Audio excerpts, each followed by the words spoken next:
Games will start shortly. We're just waiting for the players to arrive on this lawn, and will be Jamie Fleming versus Ethan Gumbrell. The toss has not been done yet. Yeah, we'll be here shortly. Stand by, same stream.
press that, Yeah, and that's you'll be able to see audio there.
Alright, welcome to day 2 of the U21's gold medal. Jamie Fleming's playing blue and black and is about to hit off from the 4th corner. Hits over.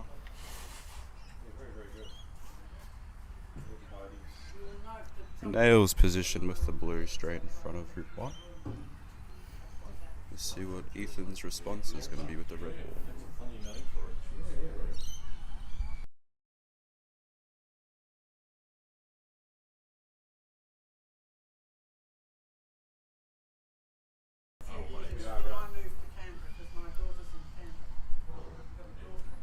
Ethan playing in.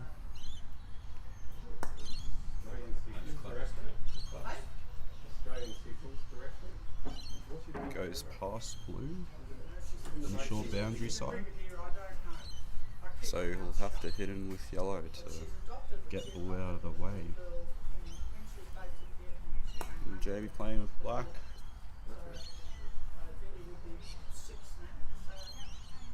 Nails a better position. That's a quality shot. Straight front. So now all the pressure's on yellow to rotate. And hit in and cause a ruckus. How are you this morning?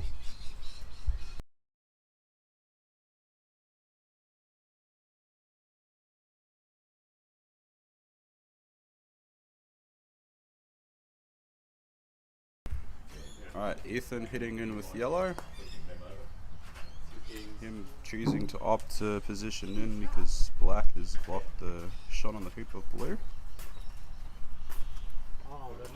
Let's see what Jamie opts to do here. So you can either clear red or play defensive and double up, or you've got multiple options that you can choose from.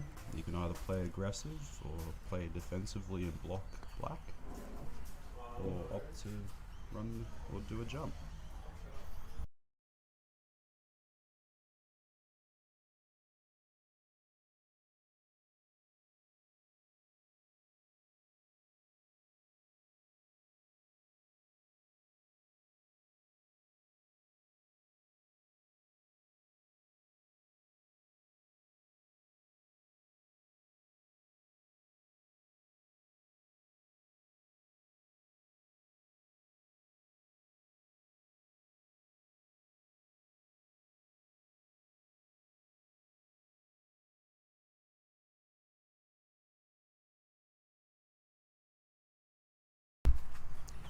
So Jamie with the opportunity to take hoop 1, he does. He runs it all the way up to the next hoop and has control.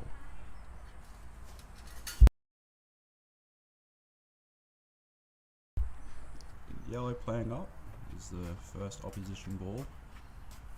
It looks like a pretty good hoop position.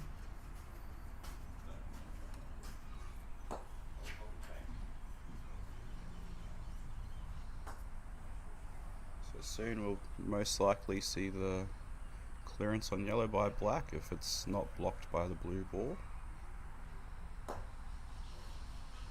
Ethan playing in, hitting in blue, nudging it to the left. And Jamie can see yellow, and he just opts to go for the clearance on the yellow.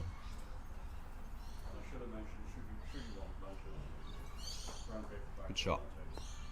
And keeps hoop position, which is very good quality of shot, while yellow goes 10 yards towards hoop 3. It's a very good shot.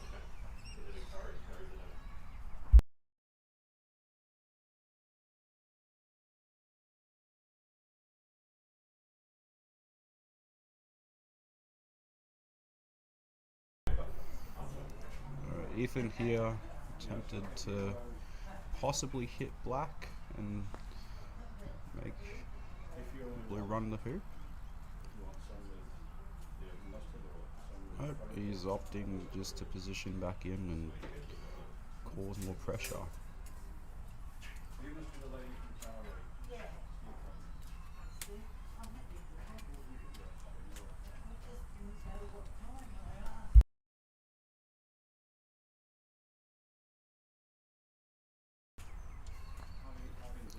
So Jamie with the clearance on red.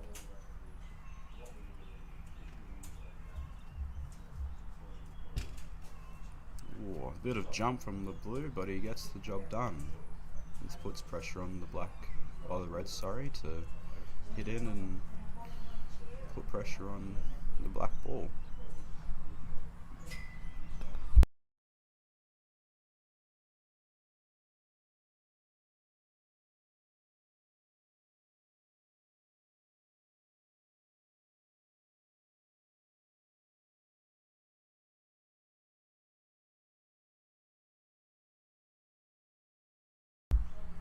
Good shot by the red ball. I don't know if I can see from here, but the yellow might be on the wire of the hoop. So it'll be interesting to see what Jamie comes up with here.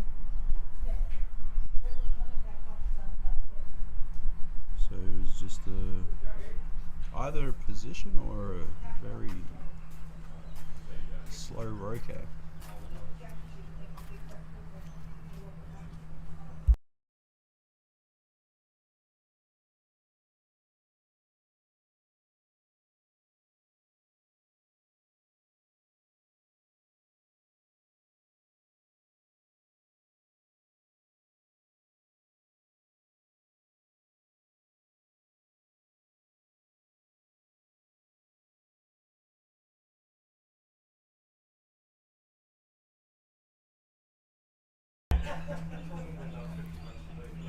So Jamie just looking for a blocking position on the hoop with the black ball, making Ethan either go for a jump or clearing the blue ball and letting red do the work.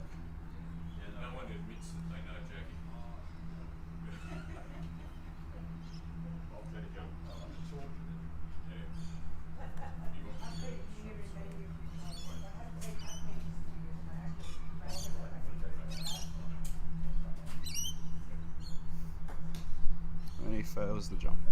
So blue has control of the hoop of what red can do in this situation, and he's just going to whack red all the way down the lawn.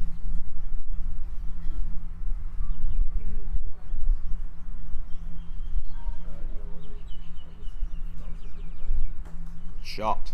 That's very aggressive from Jamie, hitting Ethan straight to the boundary and forcing the pressure on the red ball to clear the hoop running ball in front of the hoop.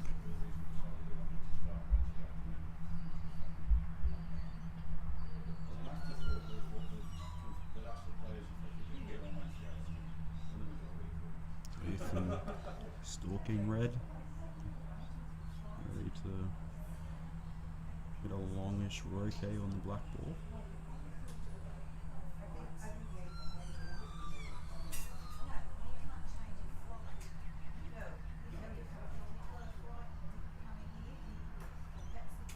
Good shot. Dispatches black. So Jamie just position back at his hoop and continue the pressure of the tactic and applying pressure as every shot comes. So that's a bit short. So Ethan has the opportunity to battle the hoop a bit more and see where he goes.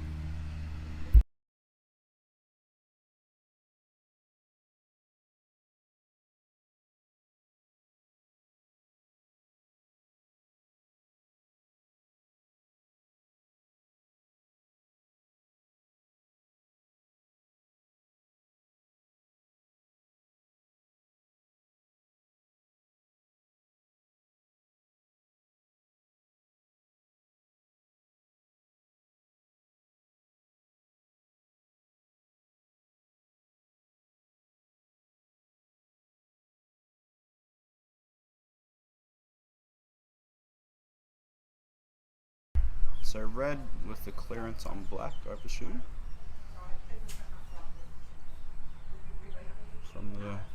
From the boundary. Shot. There's a good centre ball clearance, mid pace. red still remains around the hoop, putting pressure on black to hit the roquet on the yellow ball.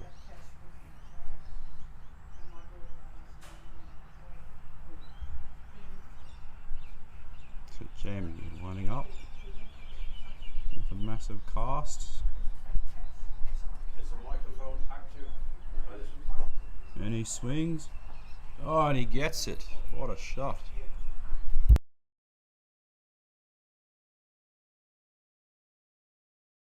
So now that's put all the pressure back on Ethan to have another clearance from the boundary and battle at this hoop a bit more. So he's opted to put a block in on the blue, which I think he has done successfully. So we might see blue go for a jump shot at the hoop here, considering that red is also in control of this hoop as well, and it's a 2-on-1 situation with your opposition.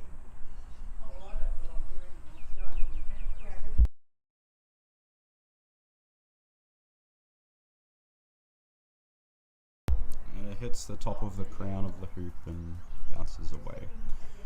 So Ethan most likely looking to double up his hoop and cause max pressure on the black ball to hit in again.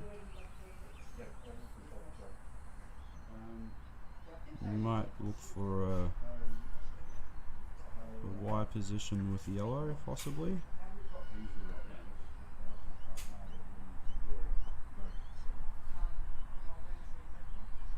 Yep, and it looks like he's got the wide position with blue on both balls. And Jamie forced to hit in with the black on the yellow ball, and he misses. And yellow is directly in front of hoop, so it might be 1-1 in a few seconds.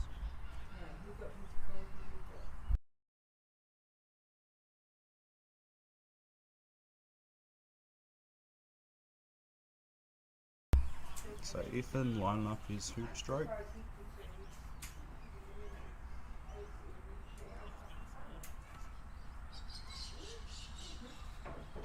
And he makes it. So 1-1.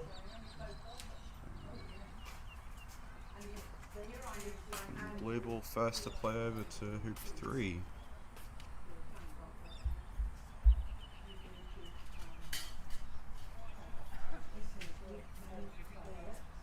So Jamie playing over.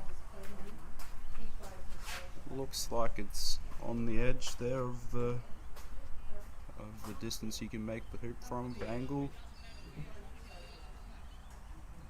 And Ethan playing over with the red. That's a bit of a deep position, so if Jamie clears the red ball, it's just clearing him back to the shortest distance.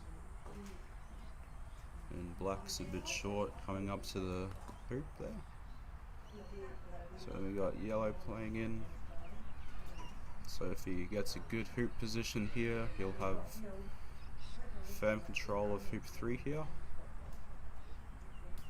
Yellow is a bit deeper as well, but it's in a hoop running position. So Jamie opting to play in either jawsing or trying to block with the blue. And the blue's on the hoop. I think he's got a half ball block on the red, so Ethan might go for a jump. Ethan checks the hoop.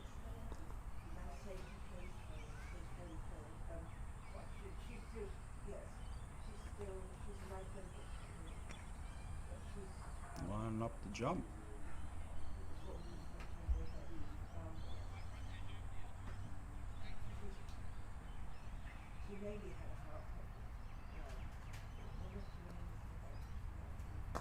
Successful jump. Good shot. 2-1 to Ethan Grumble. And Jamie playing down hoop 4.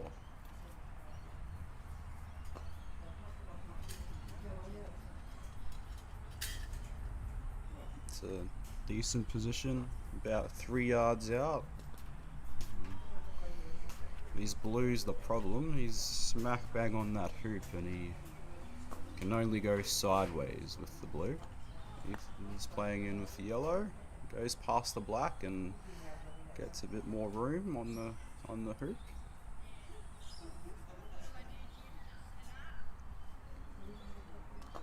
And Jamie opting to play down pretty far away, considering he was pretty much on the leg almost. We've got Ethan opting to either play aggressive and go for the roke or just position up with the red ball. So he opts to either block the hoop and play up, but he's just opted to double up and let Jamie have a crack at the hoop.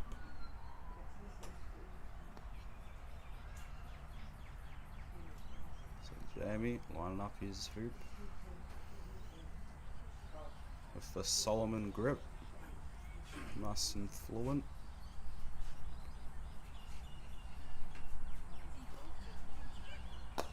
And he makes the hoop.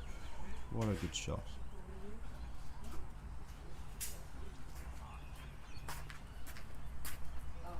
So Ethan could possibly go for a promotion here. He's feeling adventurous.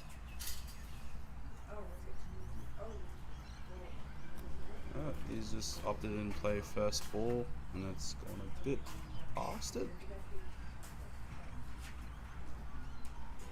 And Jamie playing in with the blue ball. It also goes past a bit, goes further than the yellow, so yellow has an out clearance. And Ethan playing in.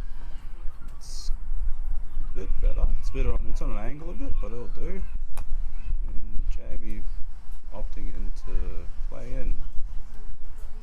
It's a bit short, but he can possibly go for a jaws attempt if his black ball is still in front of the hoop.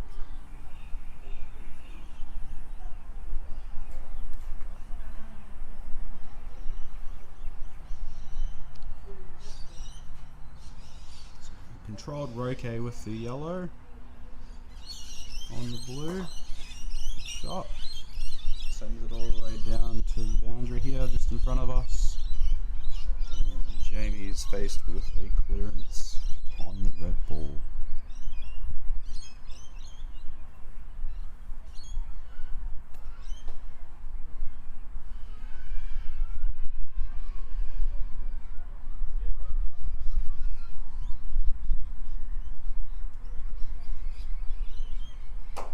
He hits it and he misses. So now red has control of its fate and destiny over this hoop if he decides to obviously run the hoop, which I have no doubt he will.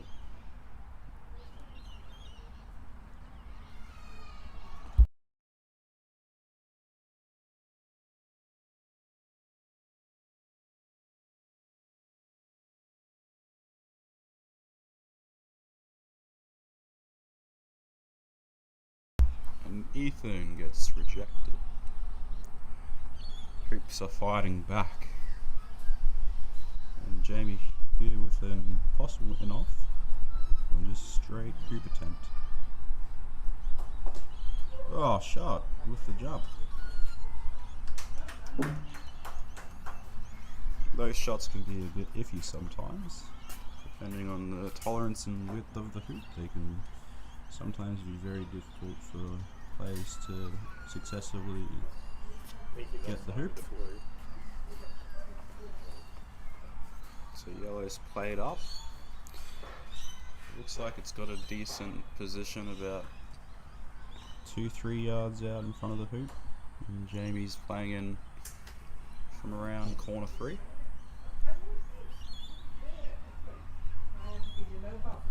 And he comes in. Looks like it's gonna be a bit short on the hoop there.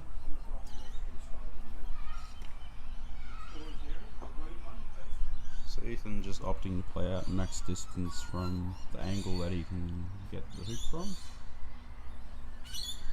And black is critical ball here, so if he gets a good hoop position, it puts yellow to shoot at something, but he looks like he's just aiming straight at it. Straight at the hoop. Nope, and he hits the peg and bounces off and goes almost up to corner 2. So now Ethan with the hoop shot on hoop 6 to possibly go 3-all.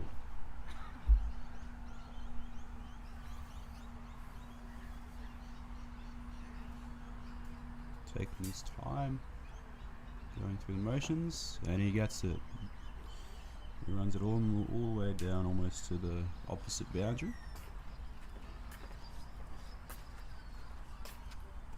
So now Jamie with the first position over at 7, and looks like it's, it hits the hoop and trickles into position. It's a bit of luck in croquet.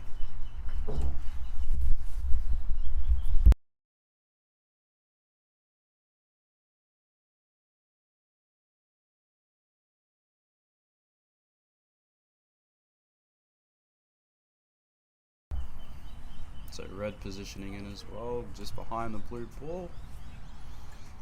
Jamie from the penalty spot comes in. Looks like it's a decent position. It's gone a bit past. So all things are riding on the clearance from the yellow from the boundary here onto the blue ball to get him out of the way of scoring the hoop.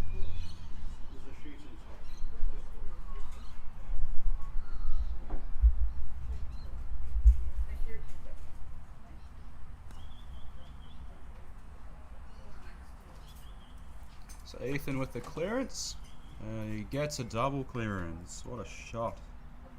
So now puts all the pressure on the blue ball, which is about 1 yard away. So with the shot with Jamie here, he should be able to regain control of the hoop.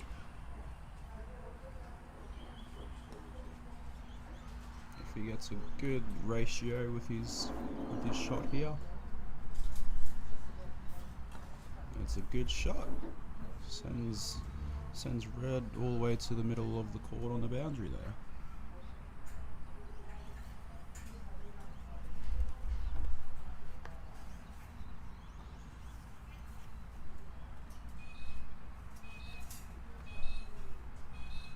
So Jamie just positioning in with black right in front.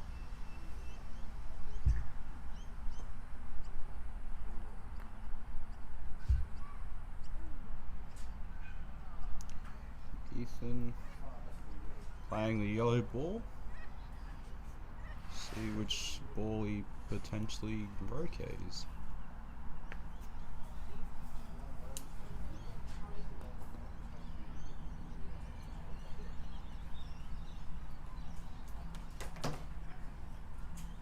So he hits and he misses everything. So Jamie has control over the hoop, considering he's got 2 balls in front and Ethan's only got the 1 red ball. So he can either be super aggressive and go for a hoop shot, or he can get a stop shot ratio shot on the red ball, send it to the boundary and stay in control of this hoop.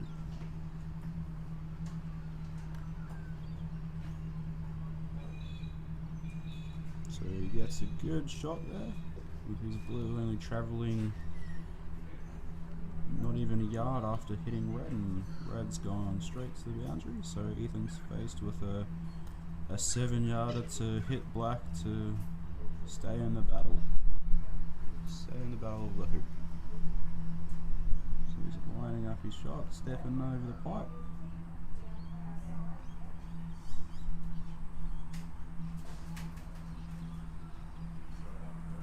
Casting. He also uses a Solomon grip, so this is a game of Solomon grips.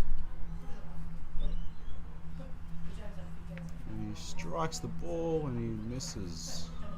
and the ball travels all the way over to the opposite boundary. So now Jamie has the opportunity to have massive control over the next two hoops here. If he runs black down to hoop 8, but he also needs to be careful. Yep, he's gone halfway down the court, so if he gets the roquet on the next rotation, he's looking good. So Ethan playing in, looks a bit fast, slows down a bit, but just on the hoop. It's better. I just looked over and it's better than I thought, so it's a good shot. So that's a short shot by Blue. Ethan on the boundary there, playing in with a long position. Let's see if he can muster something up great. He's a bit short, so Jamie has the opportunity to clear the yellow ball or go straight for his hoop and be super aggressive.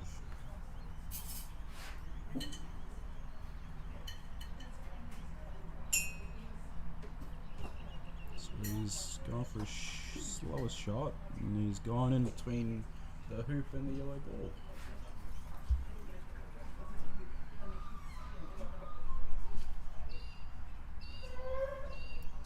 So Ethan lining up the yellow ball on hoop 8.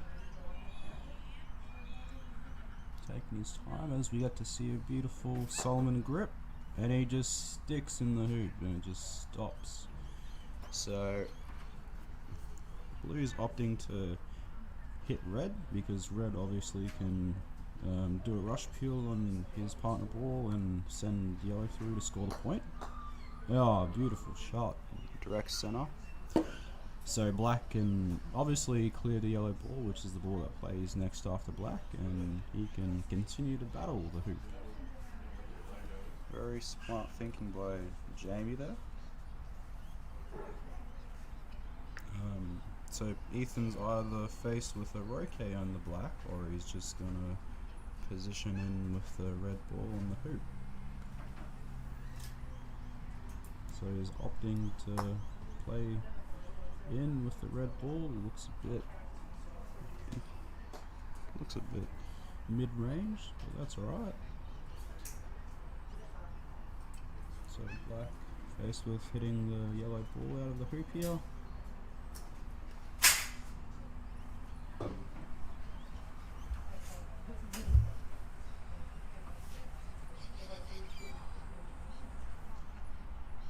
Jamie lining up his shot and smacks it out with authority.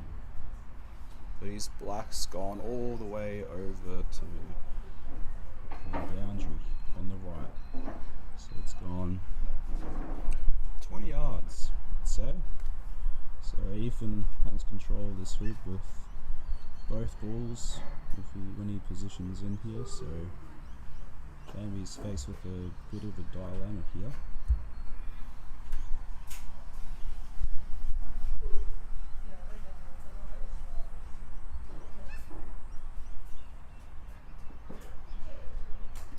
Shot.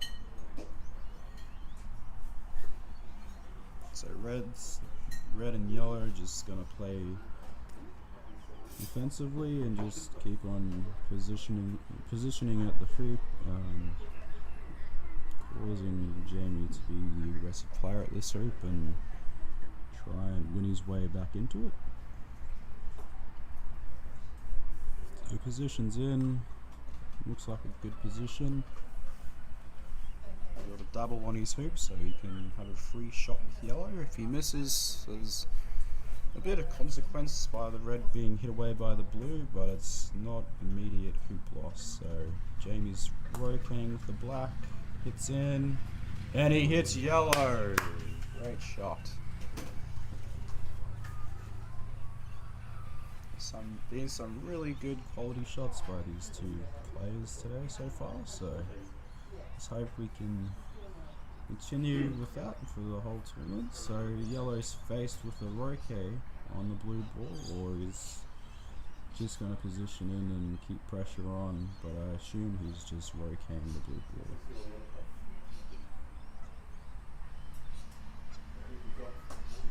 Yep, direct center ball.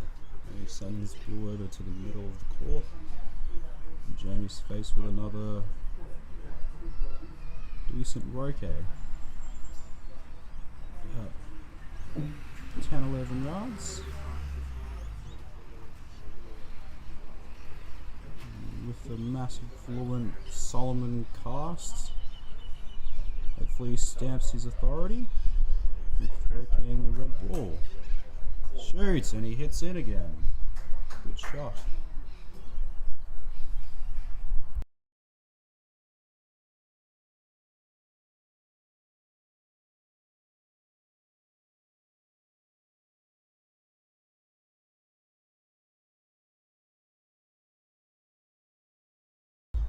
So red positions in again. Looks to be straight in front. Black's just going to continue in and play in. But if he's wide on the blue ball, he might choose to hit with black.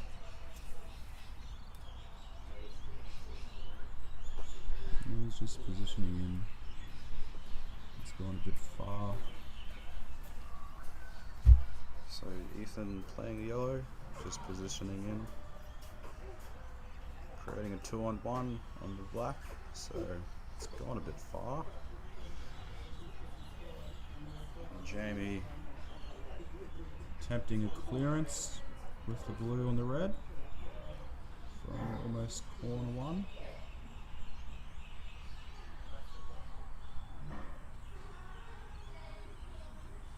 He swings, he hits, and he's missed it. So now Ethan with the opportunity to have a hoop run, or depends if he's going to play defensive and stop shot black away. He's looking at the yellow to see if it's a runner ball, and he's opted to go for the stop shot on the black and create more pressure on the black ball to hit him from another 20-yard roque on the opposite boundary.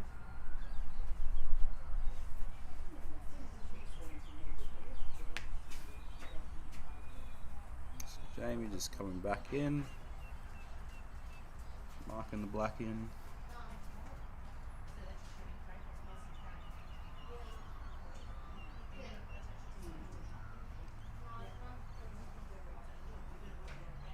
He's lining up.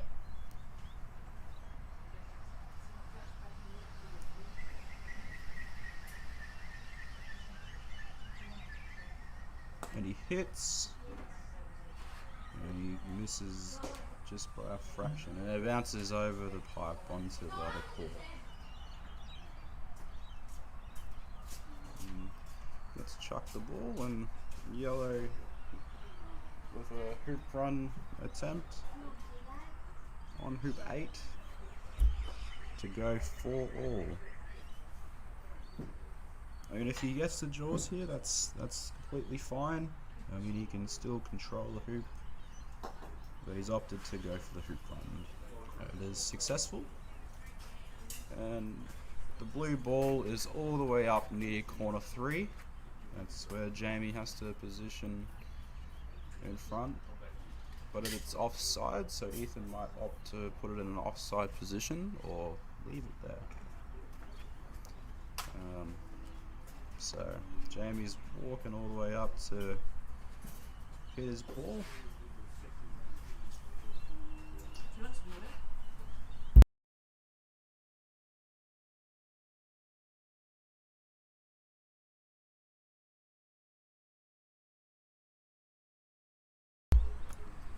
So Jamie smashing the blue ball. Looks like it's slowing up pretty quickly.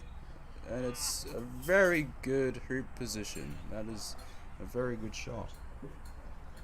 It's about half a yard in front, maybe less, a couple feet maybe. Let's put a lot of pressure on the yellow ball to hit in from after running the hoop. So Jamie's playing over again. And Red's played in with a good position as well, facing towards the boundary if blue hits it. If he's not going to run his hoop, his black comes in.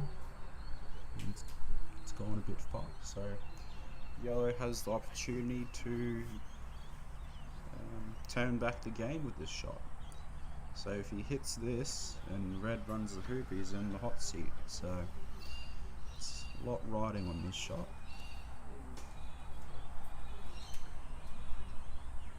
So Ethan lining up. Clearance on blue.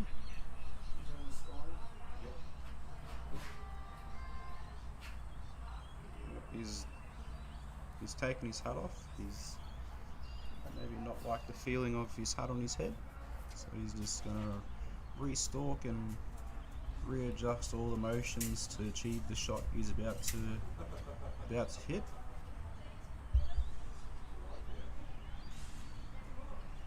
So he's re-stalking, taking his time, going through the motion of his routine.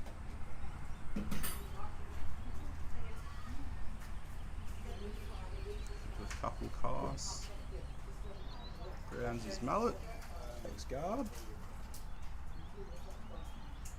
He hits, and he misses blue just on the left. Now Jamie has the opportunity to run hoop 9 and go fairway up the court to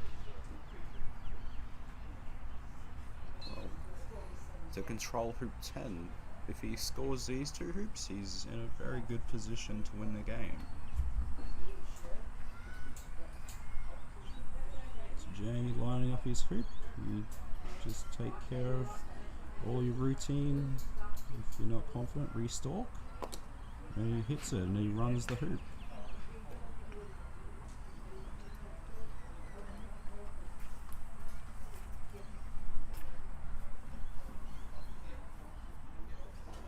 So Ethan playing down the red ball, first opposition ball down. Looks like it's a decent position. It's a bit short. It's around 3 yards.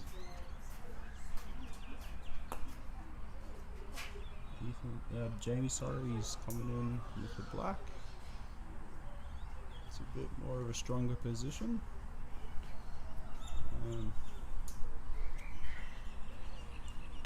Ethan positioning in. Looks like it's a bit faster. It's a very good hoop shot. It's blocked his hoop though, but he can still have a clearance on black to force pressure on the roquet.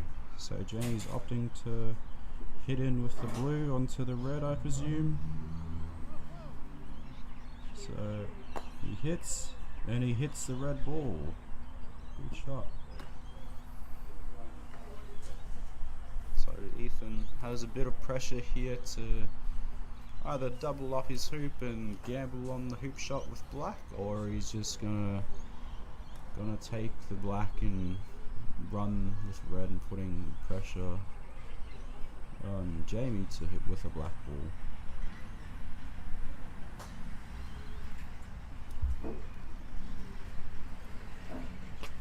He's lining up his shot, going through his routine again.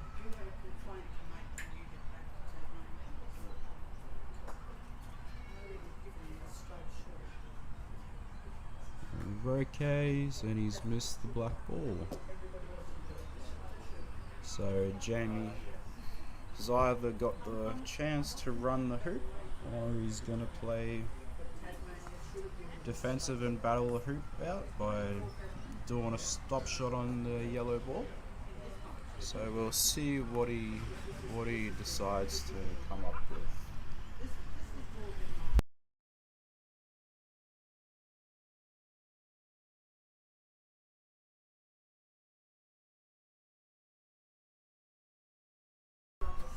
So he's opted to go for the hoop, which is very adventurous of him. If he gets it, it's all reward. If he fails it, the world's crumbling down. So he shoots and he gets the hoop. Risk and reward. So Jamie goes 6-4 up.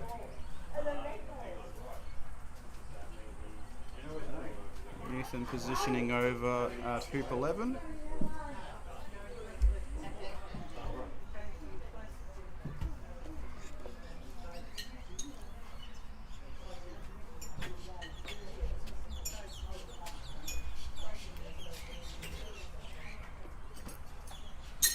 Jamie looking very confident with his body language at this point of time. Deciding what he should do with the blue ball. Thinking about his options and what he can do to win the next hoop. So opting to go for a position here with the blue, and it's gone a bit far.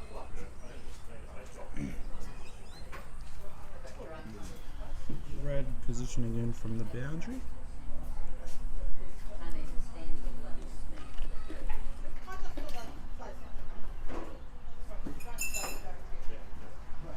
And black either positioning in or he's just going for the clearance on the yellow ball. Just lining up his shot. He hits and he goes through the middle of them. So now Ethan back in control of hoop 11 here. Either positioning in or jawsing the ball, or he's just going to do a stop shot on the blue and have control with the both balls.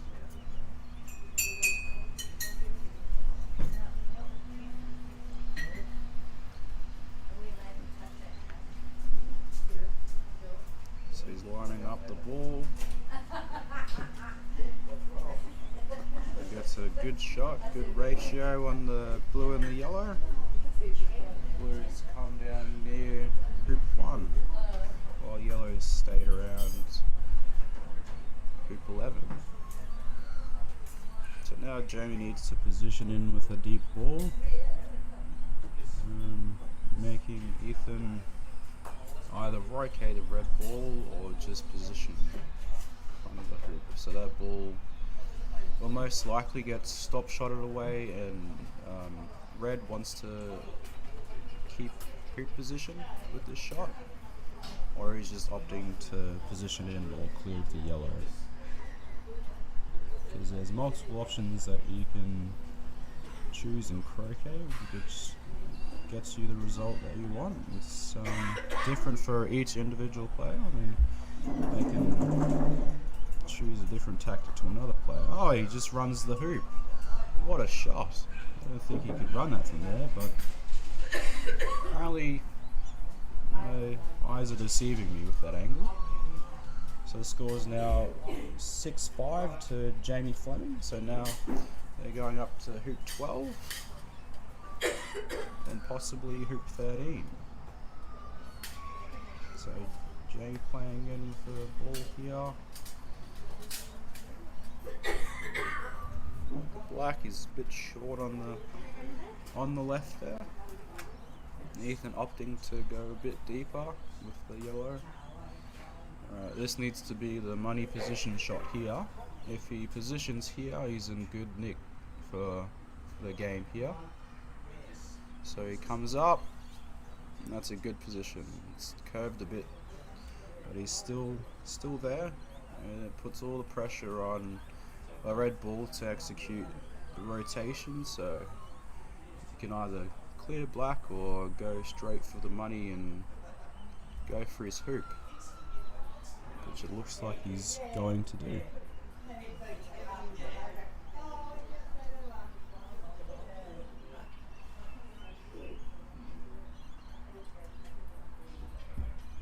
Lining up his shot, taking extra care of everything, his routine. Strikes the ball and he's bounced off the hoop. So now Jamie needs to clear the yellow ball. He just needs to compose himself and clear yellow to a place where he can't do any fluky stuff and get a 20-yard hoop shot. So just straight clearance on the yellow here. And just needs to get rid of it, which sends black over to the boundary on the right. And I think yellow, sorry, has got a double on the hoop. I'll just stand up and have a look.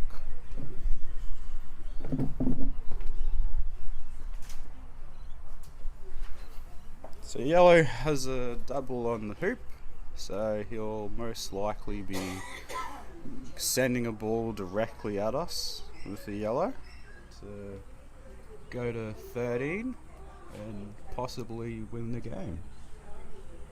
So a lot riding on this ball to change the outcome of the game and possibly the match.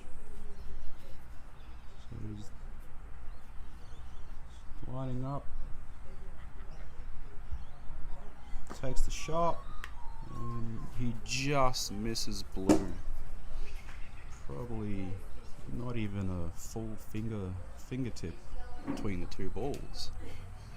So now Jamie with opportunity to win the game here, 7-5.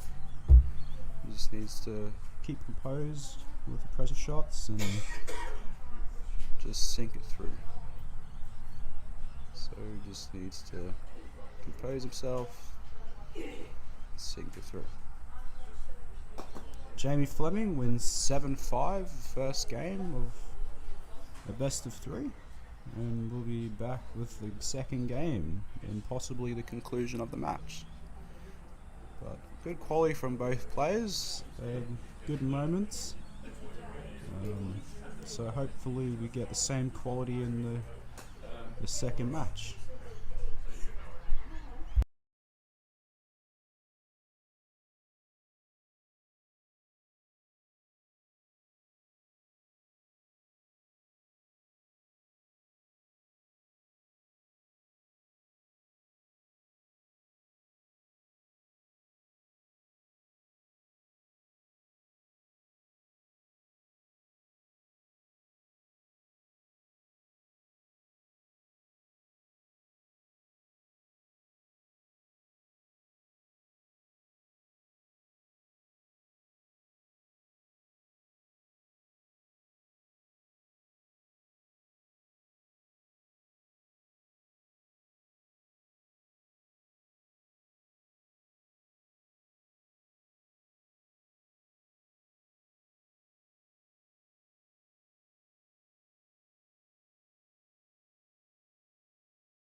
Alright, we're about to recommence the match, the second game.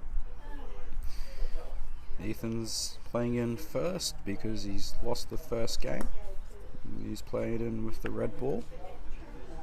And his hoop position at hoop 1 is a very good position. He's in a hoop running position. So puts Jamie under pressure from the get-go. So Jamie is going to play in with the black ball. His red started the rotation.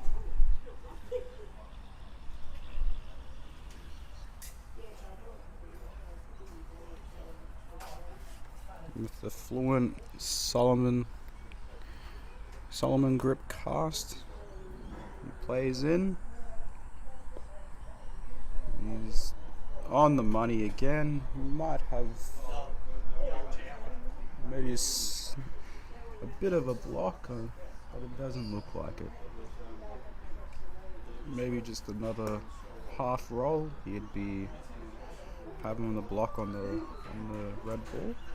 So yellow's played in. It's gone a bit far. So Jamie could either play aggressive here and go for the roque, which he hasn't. He's just gone for a double up on his hoop, which is gone a bit far with the blue. So Ethan has a chance to score the hoop with the red ball, or he's just gonna center black and stay in control of the hoop. So it looks like he's opting to go for the point by shooting the hoop. Takes time with his routine again. Grounds his mallet. And he goes up, scores hoop 1, and it looks like a very good hoop run with a very strong ball up at hoop 2. So that's the indication that he's very good at scoring consecutive hoops. So he's a very strong position for the next hoop.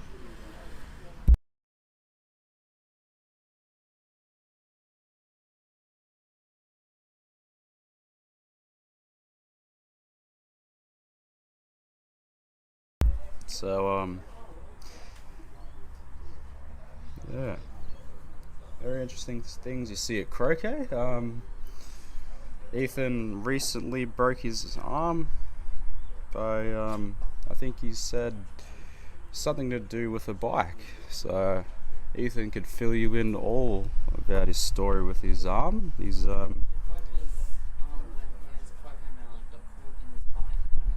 oh, we'll need a story about that. That's I've just been told his arm involves a bike and a croquet mallet. So that is a very interesting mixture of equipment to break a limb. So we'll need to get a story on that. So getting back to the match, so Red's in a strong position after running the hoop all the way up to 2. He's just going to go for the clearance on the black ball, and possibly getting it in off if he hits the ball in the correct spot.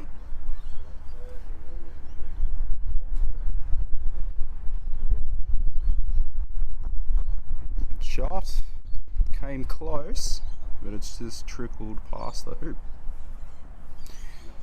So Jamie needs to clear in from the boundary with the black ball to presume the battle at the hoop. So he's faced with a bit of pressure here in the second game already, as we see a yellow ball flying across the half of the lawn from the other game between Peter Crook and James from Victoria.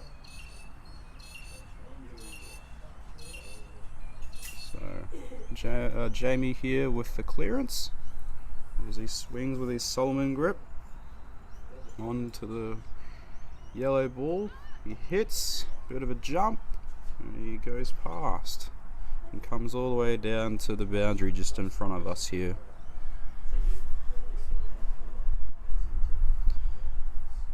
So Ethan shooting at hoop 2 to go 2-0 up in the second game.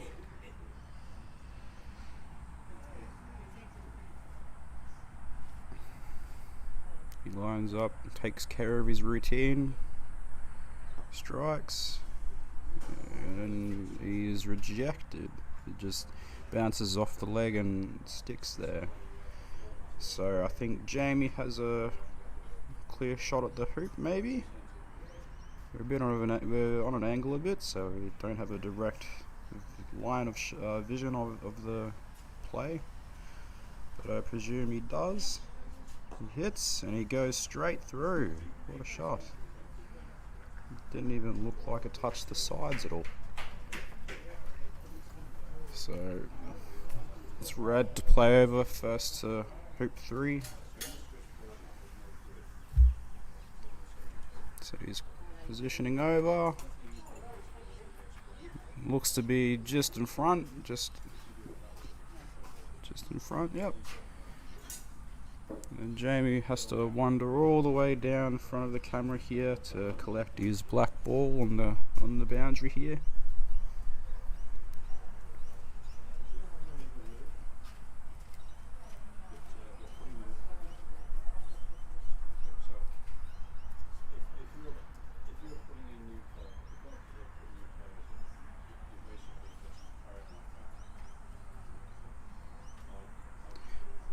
So he's positioning up with the black ball from the south boundary.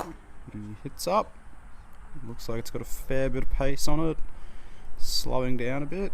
And looks like he's got a decent position in front. And just off to a bit of an angle.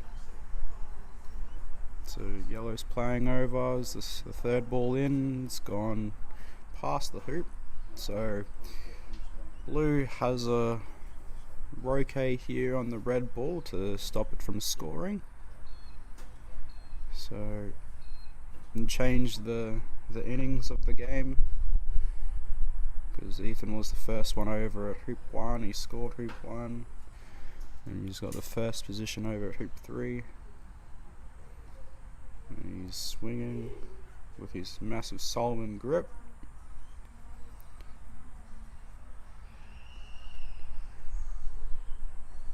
And he hits in with a massive jump, and he's missed it. And it hits the shade shelter, and it makes a ding on the steel.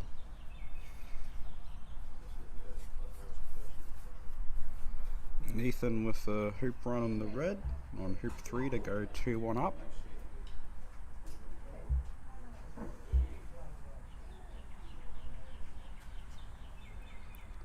So he's stalking his ball, going through his routine, making sure everything is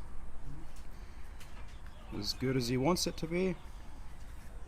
He strikes, another good hoop run. It's going to come down all the way down to the south boundary. And it's a good hoop shot by Ethan. So Jamie's playing down with the first opponent ball down hoop 4. Looks like it's just gone past. So that shot almost needed to be a wiring ball, because that ball is just going to be cleared by the red ball and yellow's going to run the hoop. That's one thing good about getting long hoop runs down to your next hoop. You can use that ball you run the hoop with to control the outcome of the next hoop to score consecutively. So it's a very powerful tool to have in your kit bag. It just broadens your options of the game and what you can do with scoring and different tactics of the game. So Ethan deciding to play in here,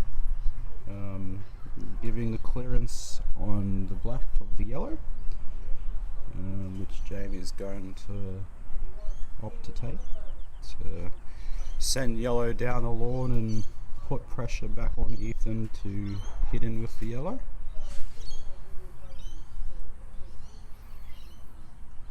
So hits in, he gets it with a cut and sends it all the way over near hoop 2. And black's gone all the way up to the other side of the court. So it was a massive split.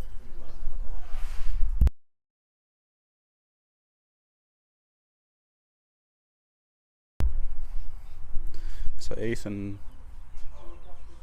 either can position in and gamble on the hoop run of blue, or he's just gonna give a whack and get blue out of there. So he's opted to position in. It's a bit short, but it's still a 2-on-1 situation. So if he misses with red, misses with blue, sorry, red is still there, and he can have a free hoop shot with yellow in the vicinity of the hoop. And so Jamie's taking on his hoop, and he gets rejected by the hoop.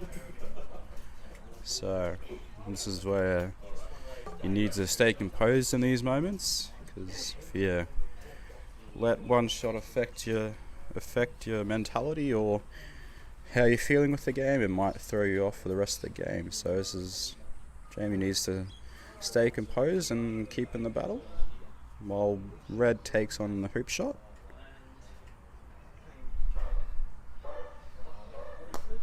And he's also rejected by the hoop. The hoop's a fine back. So black's decided to play in. Looks a bit far. It's gone past the hoop. And it looks like it's in a wide position with the red. So blue is in trouble here. So he can either decide to go for a little snuggle or decide to send the blue all the way up to the other side of the court, where Jamie has a 20-yard rotate to affect the outcome of the hoop. But it looks like he has a bit of an off with the red, so Ethan might have tried to hit it to a wide position, but he's also got a good position over at the next hoop with the yellow ball, which is also on side. So it was a very smart play by Ethan there. But this red ball is a bit iffy, where he can either go for a little jump, AC jump through the hoop, or he's fine.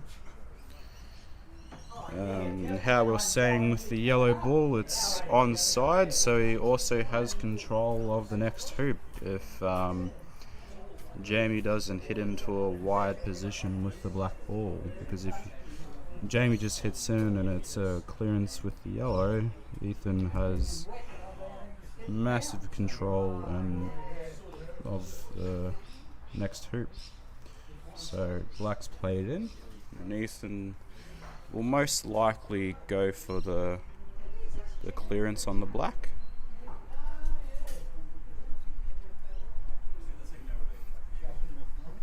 No, he's just decided to go for the block, and it looks like it's not done the job, and black can still see the hoop, so that puts pressure on the red to clear black with a 7-yard clearance, while Jamie's going for the clearance on the yellow to force more pressure on the red ball, which he does. He clears it all the way to the boundary, so that puts all the pressure on the red ball to clear black. So he's just lining up his shot, taking care of his routine. So there's a shot, and he hits the black, but black's just gonna reposition here in front of his hoop and stay in control of hoop 5.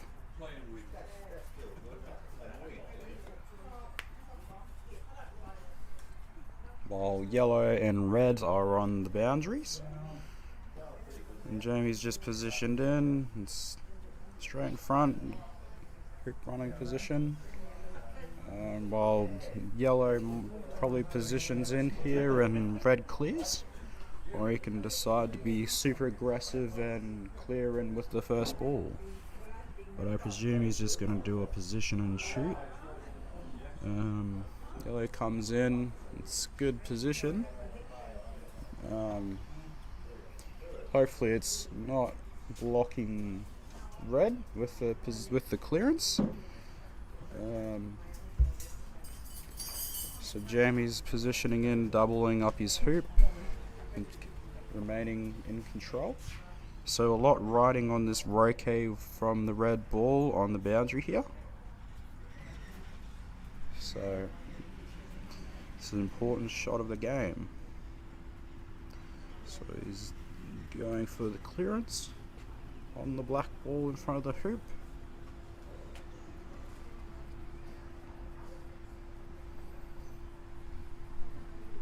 He hits in, and he's gone through the balls in the middle of the court. So Jamie here can go 3-2 and still favour of Ethan, or he can play defensive and hit the yellow ball and continue the battle. So he runs hoop 5 all the way up to the north boundary, as Ethan is still in favour of a 3-2 lead. So Jamie will need to clear the yellow ball if it's a good position from 10 yards. Well, that's gone halfway up court almost, and Jamie's positioned up and looks like it's about the same distance. So we'll see what happens.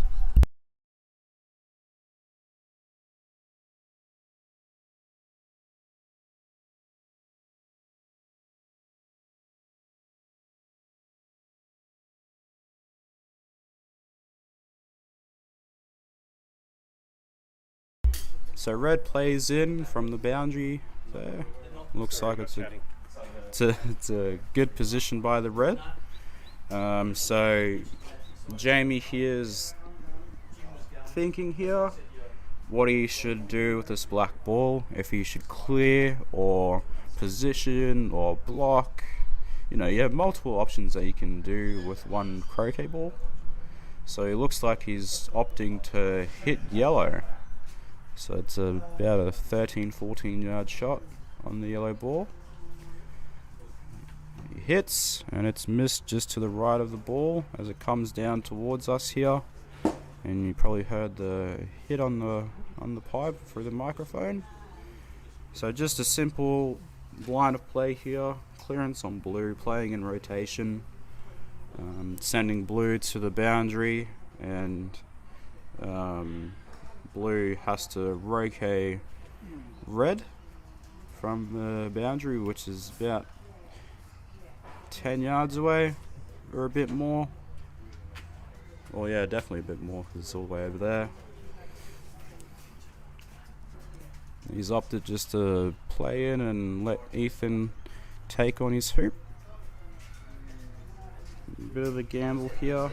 If he fails the hoop, it's blue's still there, but I assume Ethan will run this hoop with authority and go 4-2 up.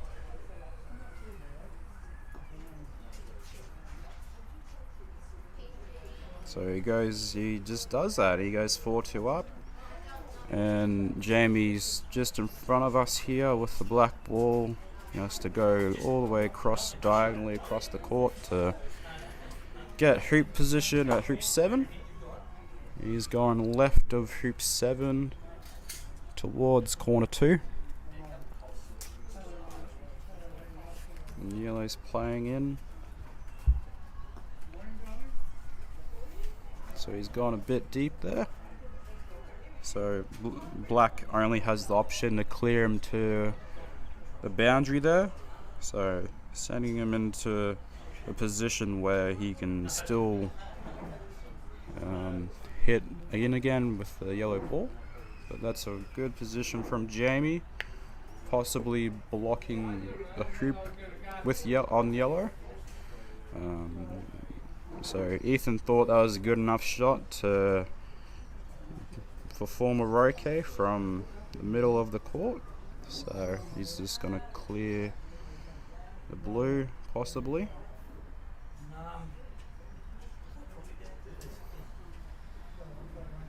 He hits in, and he misses the blue. So Jamie has either got the block on yellow to blue and the hoop, or he's just going to clear it and possibly try and get max distance on the shot. But he doesn't want to hit it on the right side, so Ethan goes straight to the boundary. He wants to hit it on the left side, so he cuts it out on the court, which he looks like he's done beautifully, sending black the shortest distance possible while sending yellow to the opposite side of the court. Right, come on now, there's a job for you. So Ethan has a bit of pressure on clearing this blue ball that's in front of hoop 7. So if he hits this, he's still in the battle, but if he misses, it looks like Jamie's gonna score, and looks like he's in a good position to control this hoop running ball if he's still there. So you got Ethan lining up his shot, going through his routine. He rounds his mallet, and he's hit in, and he's missed the blue ball. So now Jamie with a dominant hoop position with blue. He really needs to get a good hoop run here to score 2 consecutive hoops to go 4-all. Which he's hit the leg of the hoop, but it's still rolled through and only travelled about a yard, which is good for Ethan in a way that he can get the first ball down to hoop 8, and Jamie will be faced with a 18-yard Roque either with the blue, or he's deciding to position in with the black ball, which looks like it's a good position as well, about even distance with red. So he's faced with the Roque on the blue to the red, depending if he's hampered enough and has a good enough swing, which looks like he does, but he's just deciding to position in here, and he's gone past the hoop. So red here will probably just do a stop shot on the black ball, sending it over to the right side of the court while obtaining a hoop running position, and yellow to be the hoop running ball if Jamie does not hit in with the black, but he might have been looking for the wide blocking position with the red ball after achieving the stop shot. Looks like he might have done. So we'll see the conclusion of the shot in just a second, as Jamie lines up from the boundary just in front of hoop 9, swings with his massive Solomon grip casting, hits in, and great shot. Centre ball's yellow. What a ball. Been some really good quality shots by Jamie, and that was one of them, which is very promising in the future for the young player. If he continues to play and develop, he'll be doing plenty of those throughout his croquet career, so look forward to that.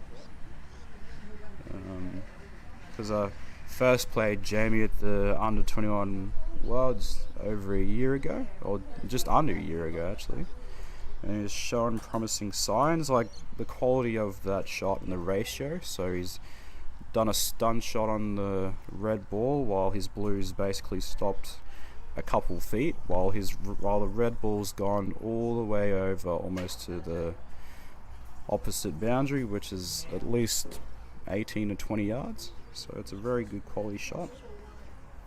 So Ethan positioning back in with the red ball after being hit away by the blue, which is a bit short, but it's still getting back there. So Jamie with the clearance on the yellow ball by black. Another good shot. Black's just deflected down the lawn while yellow's going back over to that side of the court. So Ethan's just going to position back in with the yellow ball. Going through his routine. Very consistent routine. So he's casting with the solid grip, grounding his mallet, taking guard, and then massive backswing. So he's decided to shoot at the blue ball. Thinks it's threatening enough to clear red with a good ratio, so he stays in front of the hoop.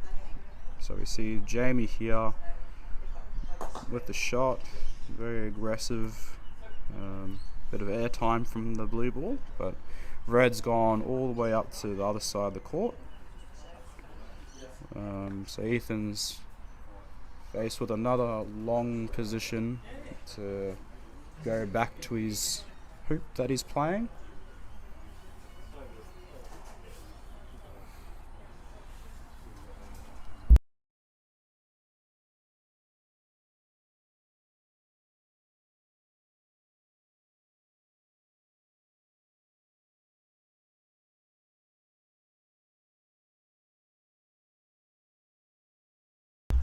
So he's just positioned in with the black. He might have got the block on the red with the black by accident.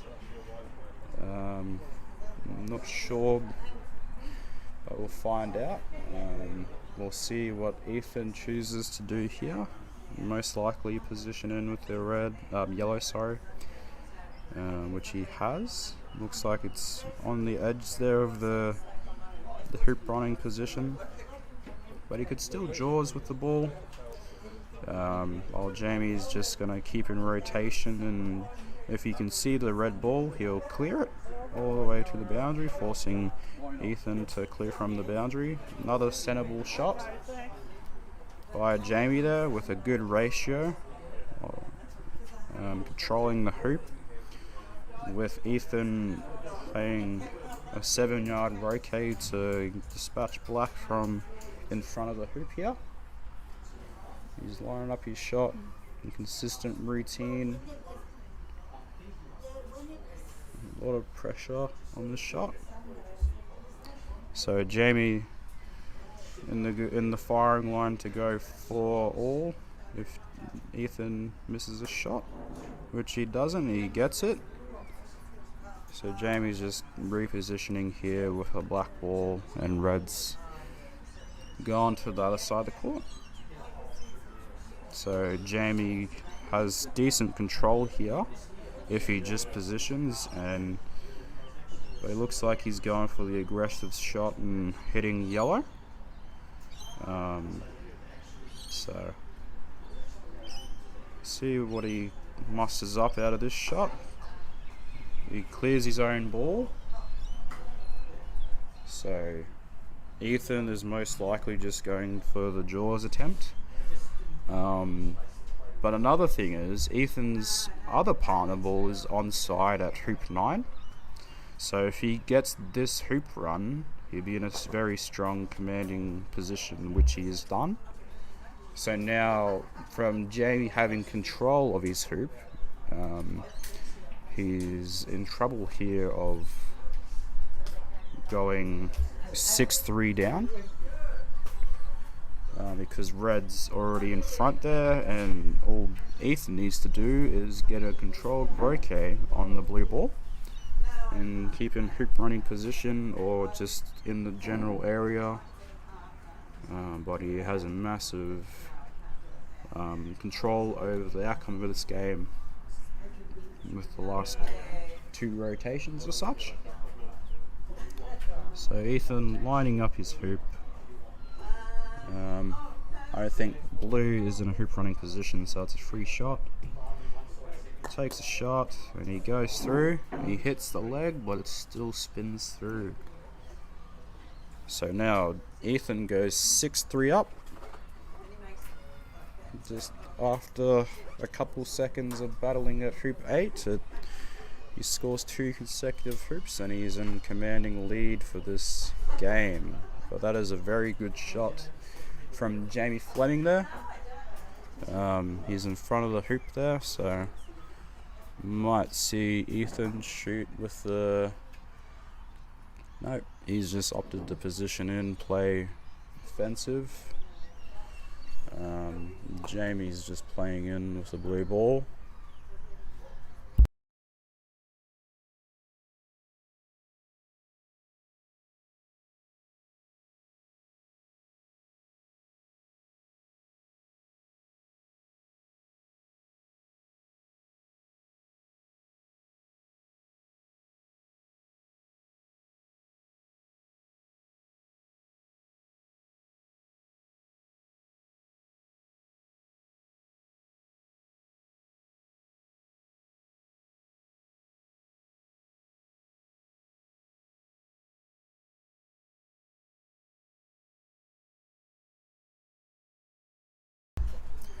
Alright, getting back to the game, and Jamie's opting to take the hoop here, which he has done. So the score's now 6-4 to Ethan. So he's just positioning over. And he's got the hoop running position. So a lot of pressure on Jamie to get rid of the yellow ball here. So it'll be interesting to see what he does, if he's clearing with the first ball or he clears with the black ball.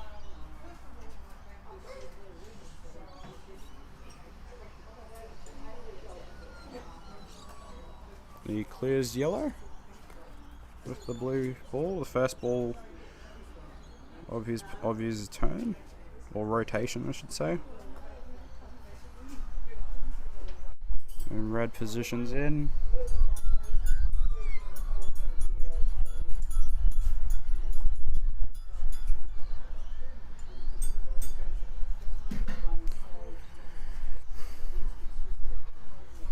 So Ethan playing back in with the yellow, and it looks like he's blocked the roque on the black with the red.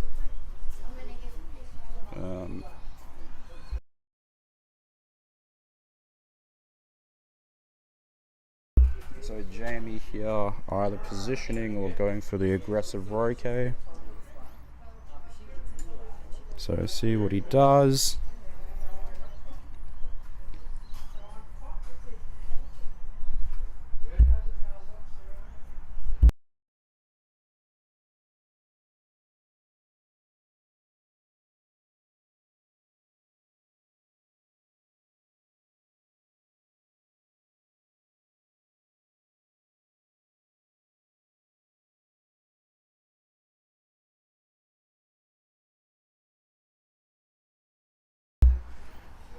So Ethan has made the hoop and he's won the game 7-4, so they'll go to a third deciding game of the best of 3. And yeah, it's some exciting stuff. So I have to vacate the commentary, so I have to play my best of 3. So hope you've enjoyed my rambling, and I hope you enjoy the rest of the match. I take the mic round and you...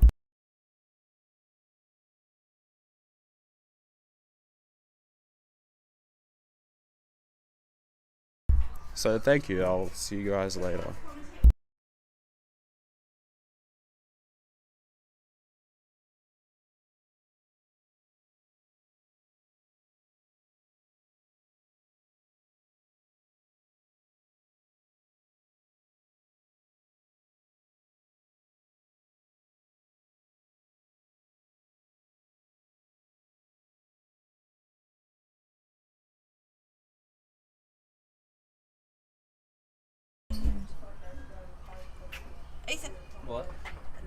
one question. Just a second.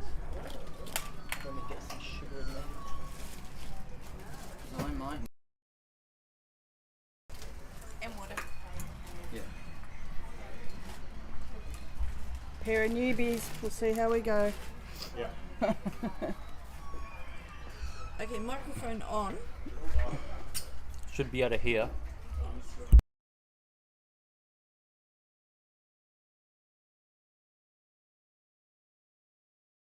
Click that and you can hear it. Tap, yeah. Yeah. Okay.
Okay, we're heading off for game 3.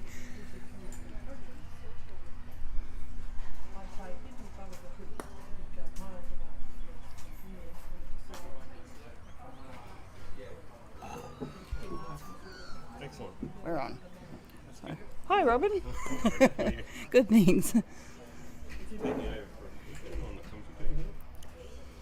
So that's a nice black ball in. What I guess you can't see from the camera is the weather. Compared to yesterday, it's quite overcast. There's a fair bit of dew on them. Yellow's come in nicely there.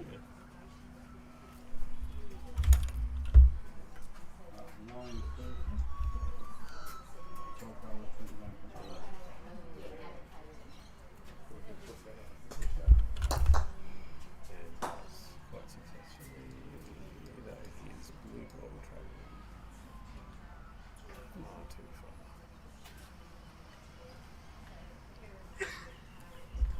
Yes, it should have been a stop shot.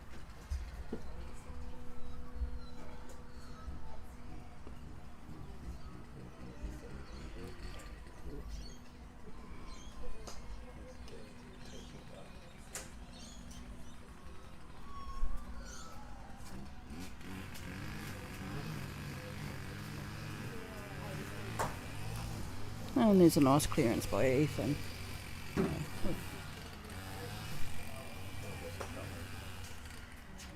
pressure right back on Jamie.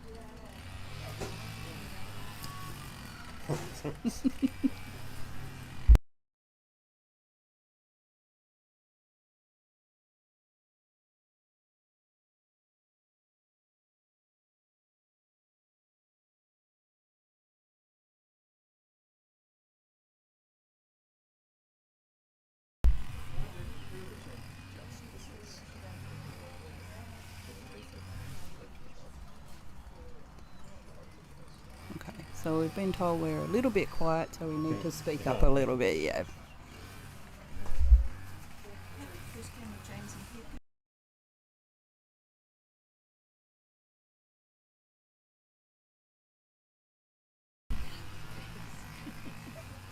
What have we got here? Ethan lining up for a hoop run here. We've been running these all day, so it's relatively easy for him.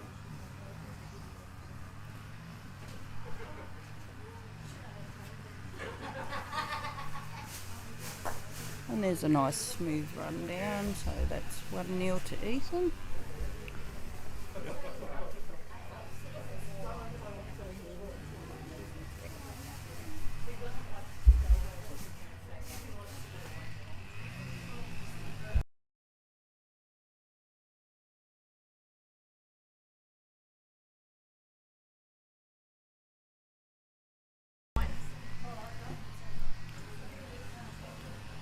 Oh, there's a nice ball in.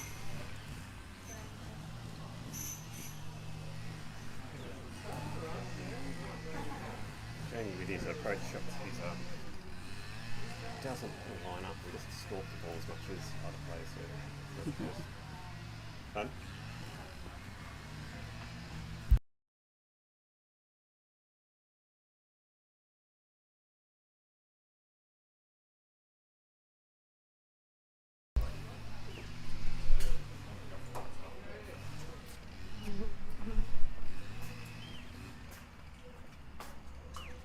Very nice stalking, it gets the game moving quite quick.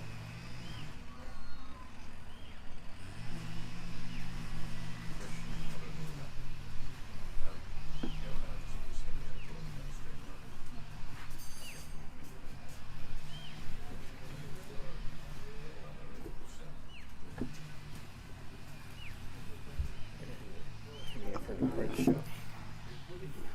That is excellent. From what we can see, that looks like a nice block on blue. Yeah. Lining up for a jump here from Jamie. Very bold move. Oh, bad luck, yeah. Success. Yeah.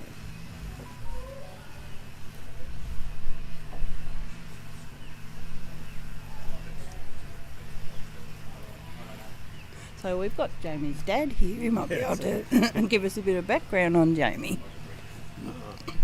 Well, background on Jamie, he's been playing since he was probably 7 or younger.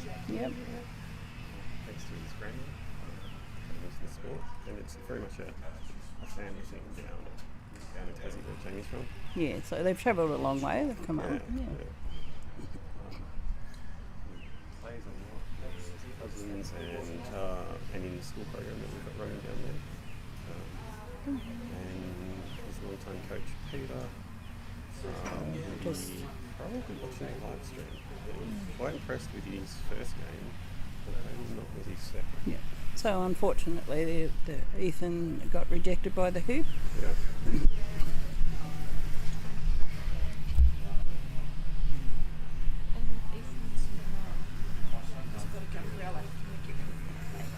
Yep. Sounds like it.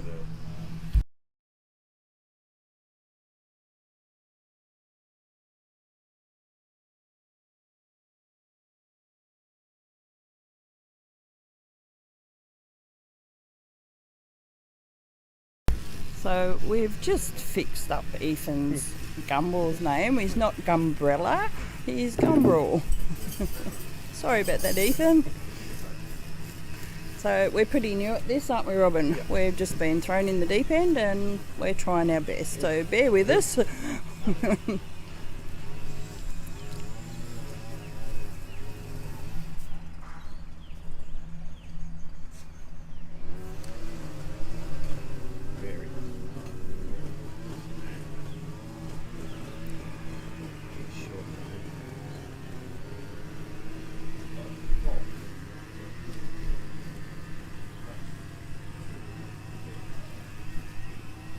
Jamie's going to yellow if you can.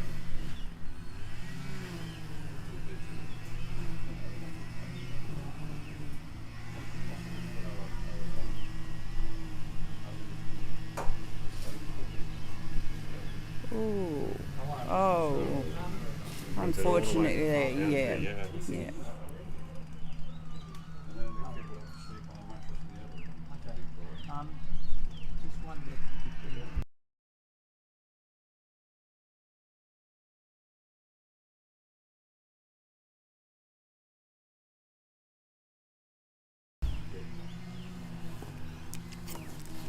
So I don't know if red is blocking yellow here. It looks from this angle too though.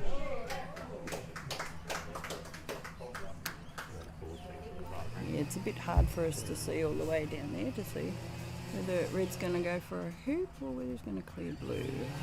It's cleared blue. Yeah, right. Yeah. Running that to the boundary, excellent stop shot. Total control of the second hoop here.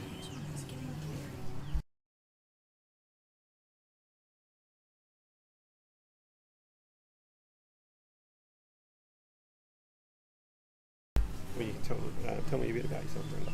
Okay, well, I started croquet 2.5 years ago. What brought you to the sport? Well, I used to be quite a high-level tennis player, All right. and bad luck You there, see young red fella. there. It's gone to the very far boundary. Well, worth the risk as both girls were dominant there though. But yes, you're a high-level tennis player. Yeah, and had a few injuries, done a meniscus in my knee and then done a rotator cuff in my shoulder, so my physio decided he didn't want to fix me anymore. So he said find a low-impact sport. You didn't bother trying to find another physio that would Oh save no, you? he was the best. He was good. I used to break myself a lot and he'd fix me, but I'd sort of got older and didn't recover as well. So you we couldn't found put a croquet. racket down, so you moved to a different sport? Ooh, that was stuck right in the jaws there. Yes, With black position to take it out. straight behind there, yep. What will Jamie decide to do? Will he go to yellow, which he looks like he's lining up for, or will he clear the red? I'd Given say that he'll his clear the blue's red down because this end. blue's right down in the far corner here with us at corner 1. Should, to my mind, be clearing red and missing. Misses. Oh, yeah, so Do you find the hand-eye coordination the same in tennis to cricket? Yeah, the only problem I have, because in tennis you watch the ball to your racket and off your racket, so I have a lot of trouble keeping my head down because I want to watch the ball. So that's been a work in progress.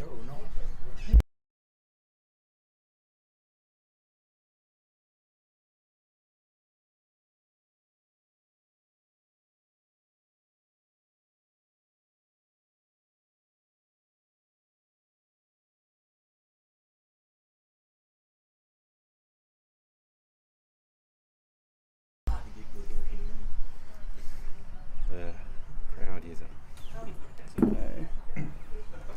So there wasn't much he could do with the red there, so he's brought himself back on side. Yep.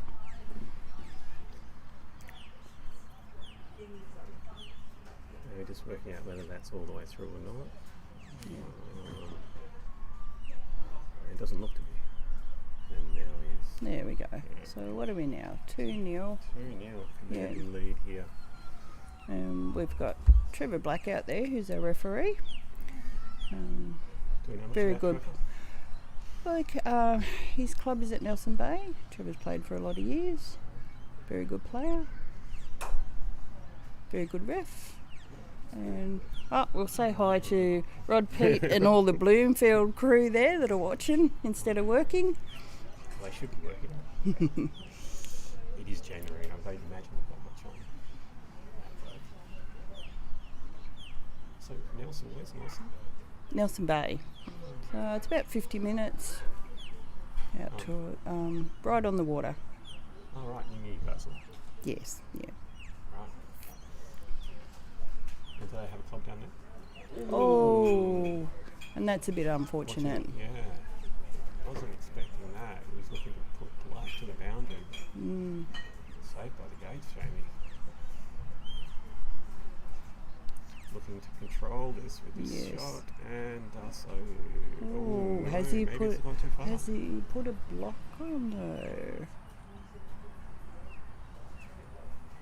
Where's Red? Red's right over there at hoop 2. Yeah. Jamie's the Black position there is doing quite well. This needs to go here for me. Oh, he misses. Balls. It's unfortunate. So Jamie does put in some beautiful positional shots. Yeah. So Jamie he's getting run his that. first. So we're 2-1. Well done, Jamie. I'll just go and adjust the front scores. Yep.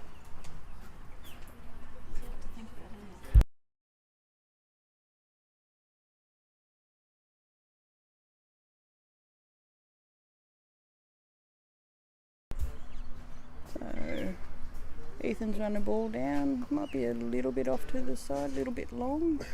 Yeah, the angle might get him there. Jamie's done a very short approach shot there for him. Looking to keep out of the way. You see the dew spinning off that shot there. Yes. Yeah. I wonder if that slowed it down too much. No, that's a Well, shot. being from Maitland, playing Maitland courts, the dew does slow it down a little bit. So when the sun comes out and it starts to dry, they get a little bit faster. So you have to sort of adjust for that. And Jamie looking to clear the yellow and it's misses. so close. I think he missed that. We need another coat of paint. Yeah. He's not too happy with himself, judging by the way he's. No, he's moving looking a his bit. hat. Yeah.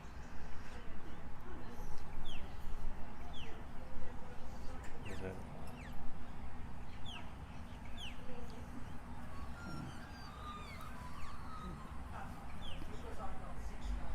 Like this should be a relatively easy shot here. Mason. He's feeling confident. Yes, Very makes it, nice. yes. Well done. Yeah. Again, making those all day. Yeah. Doesn't seem to be the cast doesn't seem to be affecting his closing game at all. I'll just go update that front score. Yeah.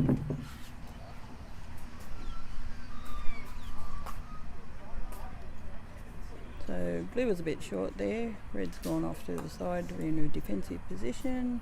Black's coming in to a nice spot. So Jamie takes command of this. 1,113. Pardon? Score's 1,113. Yes, it is, yeah. And Ethan doesn't clear blue, leaving Jamie still in control. So what will Jamie do here? Will he have a go at the hoop or? Given the scoreline, he'll definitely have a go at the hoop. Yeah. He's quite an aggressive player normally. He has been very impressive. Yeah. Oh, it was a bit tough on him yesterday. Sort of pretty much got here, didn't get much. Oh, bad luck. It's almost ready to play that ball again. Anyway, it bounced back. Yeah. But yeah, well worth the risk there, given the scoreline is 1-3. Yeah. And where Ethan's balls were. Ethan looking to put a block on black, doesn't get it. Jamie with that limited stalk. Looks like he's just going to run this one. Looking to put it right down the middle if he can get it through. Oh, there we go. That one's through. Gets it well clear of the post there for making that approach shot for the next hoop. Quite easy. Oh, just update that score. Yeah. So we've got Robin running backwards and forwards and updating a score so that the spectators here can see what it is. So Jamie's run a nice ball down. It's blocked. Looks like it's blocked Ethan on running down to the hoop. It does. Looks like Jake's still got... Yeah. Well, Ethan with that red ball looks like he took control of this hoop quite dominantly. Jamie will have to clear it. He wants anything to something like that.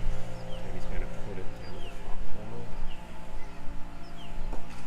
corner. And very nice. Oh, we nearly got the red as well.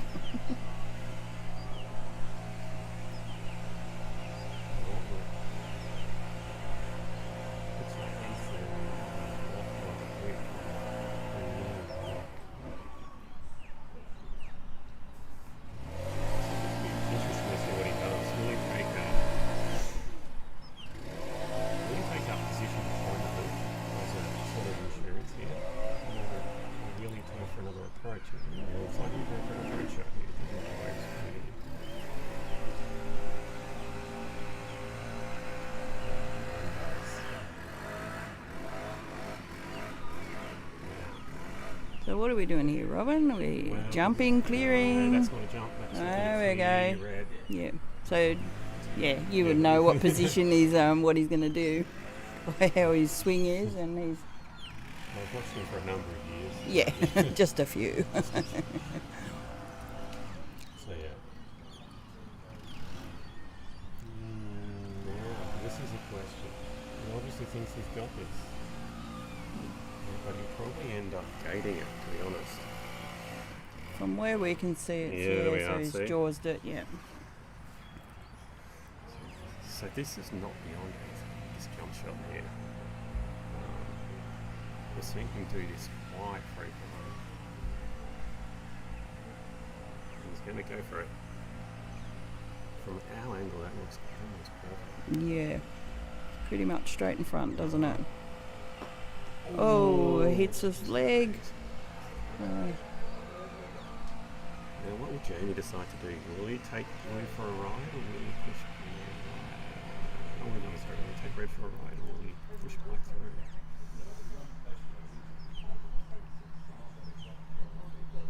Looks like he's going to put red. Yeah, looks like he's taken. Oh, quite a good shot. yeah, Stop lovely shot. stop shot. Yeah. So Ethan's gone right over to the boundary. Yeah. If I was playing, I'd just concede this hoop and go for an approach shot.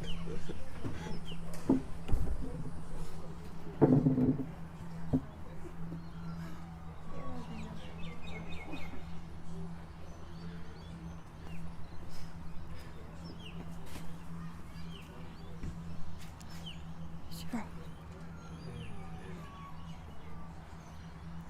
I think Ethan's calling the umpire and just make sure that we don't hit the gates. And we don't. And that's successfully through. Okay, so what are we? 3 all now. Yes. they Yes, brought the good game right catching back up there. Yep.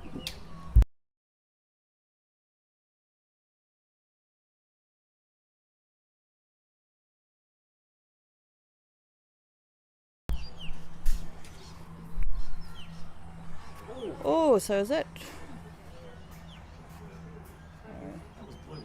That was blue, so I'm not sure whether it come in and Which way did it come snuggled in? behind or in front. We can't sort of see that from up here. From this angle, we could wander around, but Yeah, judging by the pace that this game's going at, we wouldn't make it before that shot was on. exactly. Plus, we haven't got a portable mic. No, we don't. But yeah, 2 games each, three hoops each in this one. Sorry, yeah, 1 game each, 3. 1 each, 3 each. So Yeah. very even. The blue nicely is actually in those games. So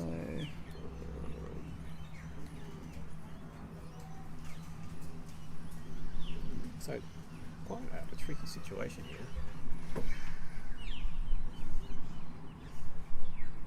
Obviously, Jamie's got to go all the way through and back. yeah, so it must have nestled in there on the wrong side of the hoop. But will he leave the ball in there and try and jump? Will he leave the ball in? Yeah, he will leave the ball. So does this give Ethan a bit of an in off there?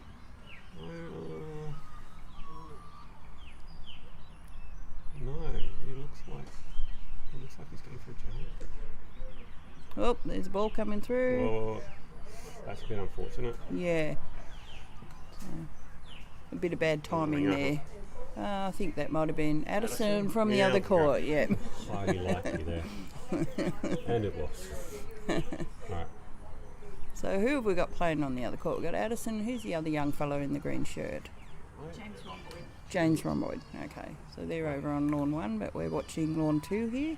Oh, we don't do a jump, are we? No. Oh. So,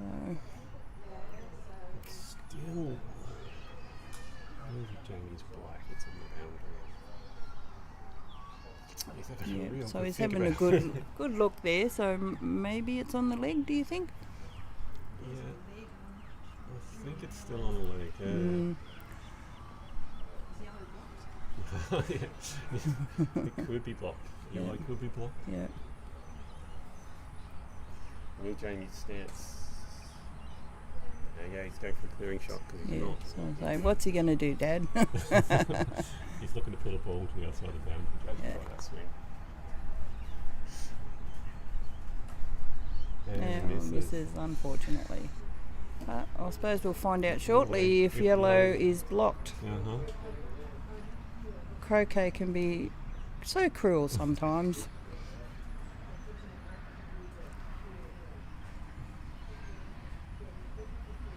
Ooh, we're looking What to are we push on doing red. here? We are. Oh, okay. That's a bit sneaky.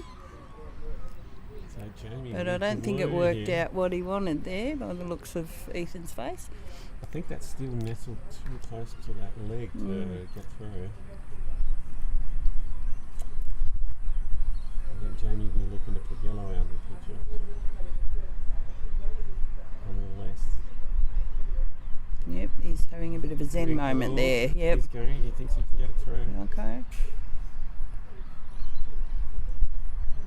And Oh, lovely. That was. Don't listen to me. What kid listens to their dad? Yeah. They,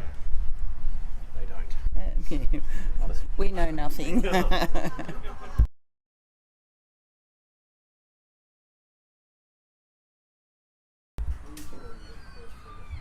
Oh, we've got a nice ball that's come down there.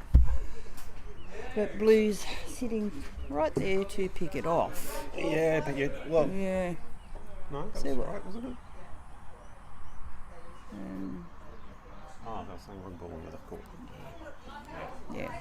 So it's still Ethan in control of this. Oh, hang on, we've stopped play here. What's happened? Wrong ball played.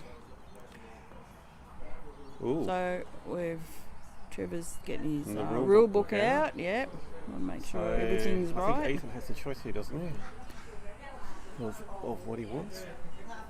So what colour ran the hoop? Blue ran the hoop. and then yellow played. So And did we have the wrong ball crowd from the crowd? Call from the crowd. yeah. So Jamie has the choice. Okay.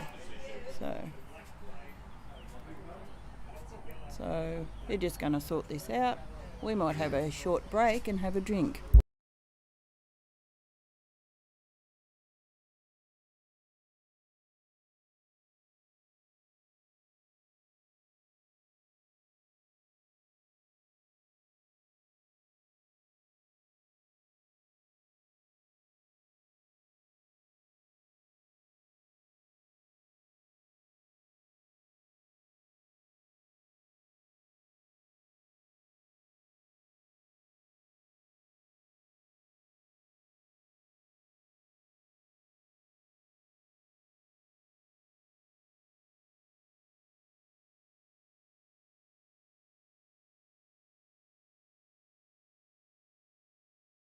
Short. Well, we've got a rule conference going on. We think as commentators that black, by playing, has condoned the yellow position, and that Ethan actually has the choice. But we'll see what the umpires say. But over on the far court, we've got Addison, James, and we're just getting a score check. Looks like it's Yeah. I just lost the hoop immediately. Pardon?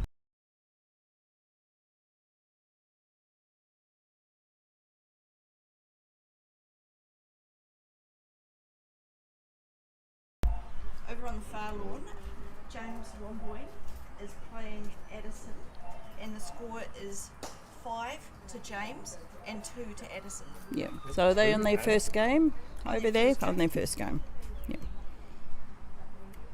We've got been very lucky here in Maitland. We've got some very talented young players to come and watch. 5-2, wow.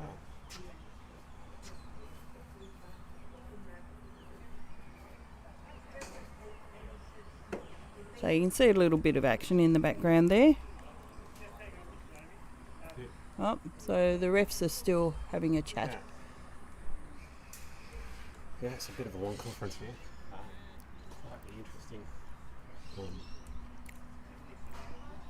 So what have we got? situation, and it'd be a shame if the game is lost because of this.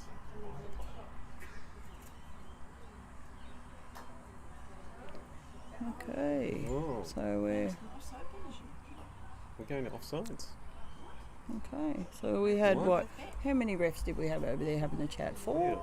3, maybe 4. So what have we decided? Are we just putting balls back where they were? Okay. So we're doing a replace and replay. Nice. Oh, Okay. Yep. Okay, right. Well, that was a shame because yellow was quite commanding, but So we've got red coming down now. it looks like that. Oh, and Red, that's it's done even better not- yes. than the yellow ball. And we're back to where we were. Yeah. Jamie with a long approach shot. I don't think he's got It's enough slowing legs up on a bit there, isn't it? Yeah.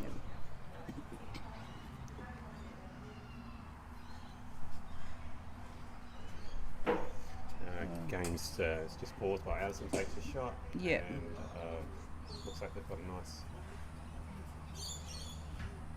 lady in to stop Addison's balls popping over the barrier there. They tend to do it a little bit. Yeah. So okay, Quite a we're strong player. back in sequence now. So Yeah. yellow's coming down.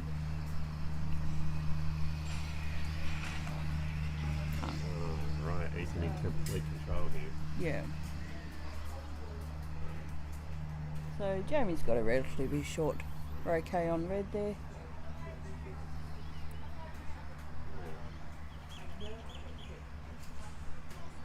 Yeah, definitely lining up to that.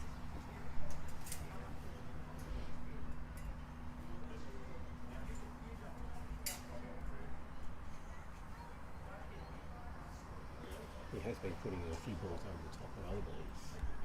I wonder if that- And he's got that he's one got that dead centre. Good boy. So, do you play, Robin? I play when I get the opportunity. Yep. I like to play on a Saturday evening in Tassie. We've got long twilight nights and a lot of green time in the twilight. It's great. It's fantastic. It's really relaxing and a great way to end the weekend. So yeah, I love playing. Oh, good. And you were saying earlier that it's a real family thing you do It's together, so I love yeah, it. definitely a family thing. Yeah. Yeah.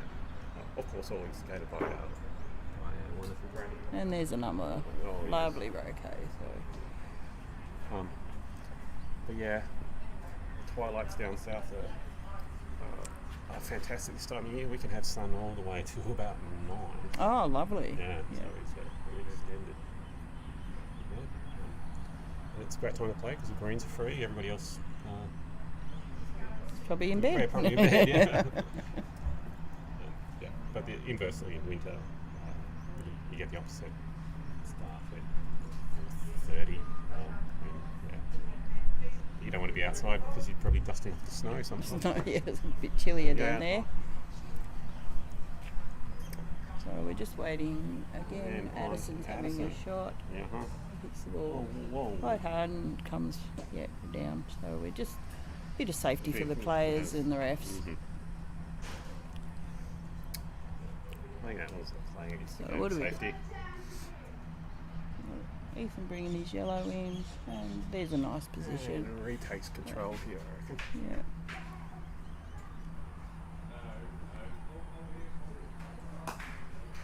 Oh, bad luck. Complete control there. Relatively easy 30 or 40 centimetre gate here. He'll run it. Oh, Commentator's curse there, really. it was, wasn't it? Surprised I didn't get a stern look from the camera. Oh, I did. Putting the curse on, I'll shut up. Well, we were really confident he Yeah, was we going to were. get that, yeah. Jamie looks like he's going for the hoop. That angle. Yellow. And he gets it, nice. Yes. Quite hard to judge angles. So it looks like red's quite off to the side there, doesn't it? Mm-hmm. Yeah. So, Yeah, got an equal bounce. Of that denial through the gate. yeah. So yellow comes back nicely in front there. Is he hidden from black? We can't quite see that. Black's on the boundary here, closest to us. Okay, I'll just have a quick wander to see Yeah. if we're hidden from black. Yeah. So Robin's going to go off and have a wander and see. Yep. Yeah. Hence the approach shot, I think. Now. So it looks like Ethan's shaping up to do a stop shot on blue. Yep.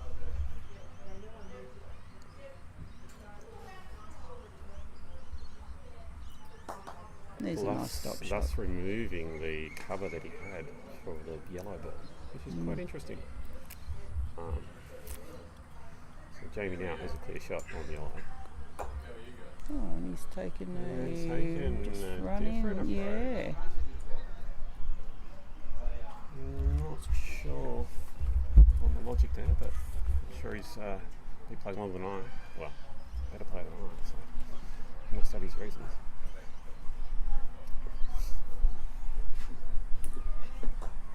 And again, Ethan puts it through the gate. Now with a 5-3 lead in this deciding game. So blue's gone a bit wide there, overrun it.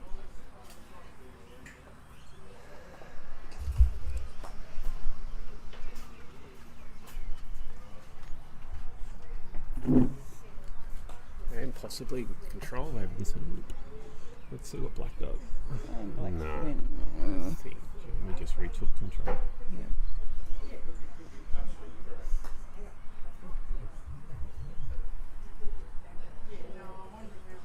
Ooh.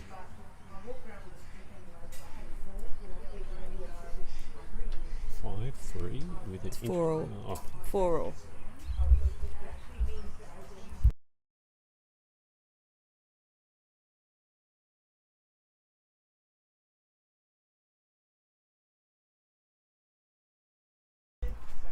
So we've just had a little of a blunder with the score, so it actually is 4-all. We've got Robin running backwards and forwards, doing all sorts of things. I think got a bit excited and flipped the wrong card. Sorry. So all fixed now, so we're 4-all in the deciding game. So it's Ooh. Whoa. Ow. oh, and We took a ball to the ankle there. that would be Janine, our other ref on the other thing, on the other lawn. Yeah, I think brushes she's it right. off, Yeah, okay. she's tough.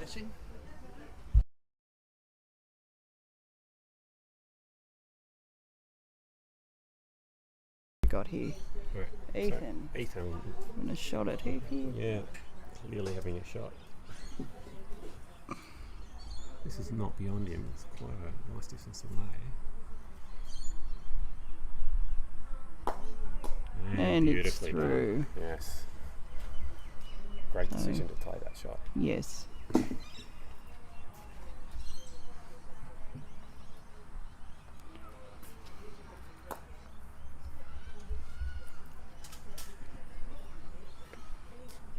So now we're 5-4 to Ethan. We'll update the score shortly. Poor Robin, we've got him running here and running there. Yeah. It's alright. Oh, we're actually enjoying ourselves, aren't we? yeah. We were nervous to start with, we've never done it. Yeah. Yeah.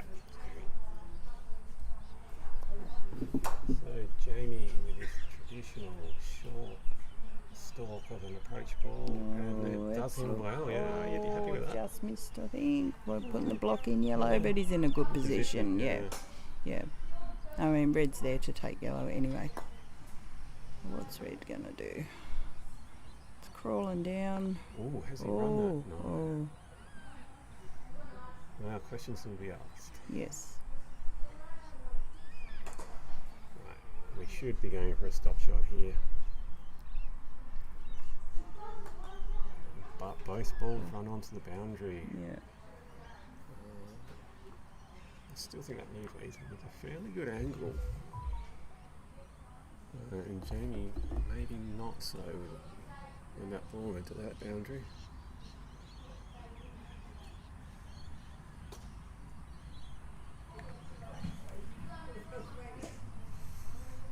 What's Ethan planning here? An approach, or you think that he's going for blue? You need to speak up a little. Oh, right. There's questions in the chat.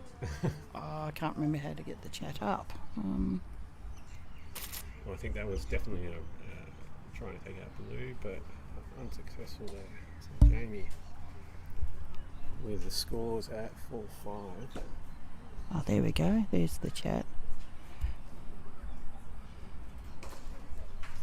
Jamie with the scores at 4-5 looks like he's going to try and take this hoop and even it up.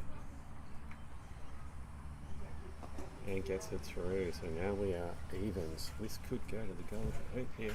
Okay, so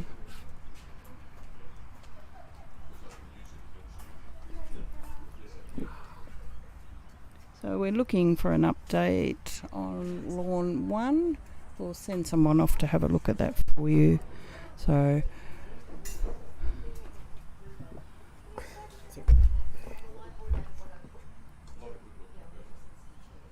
Brenda's just looking over the chat, seeing if we've got any interesting yeah, comments. so they're wanting an update, so I'm going to go for a little walk and get an update on the other game. Yes.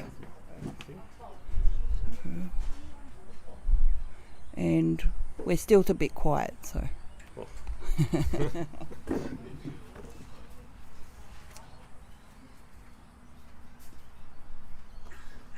Ooh, and a miss there by Jamie. Won't be happy with that.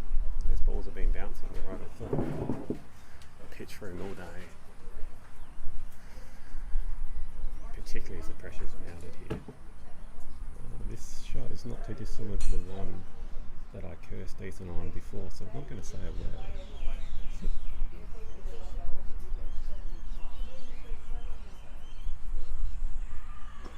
Yep, and That is outstanding. He's made that shot and put his ball in quite a defensive position down there. Jamie looking to take control of the hoop, but overshoots that. That's unfortunate. And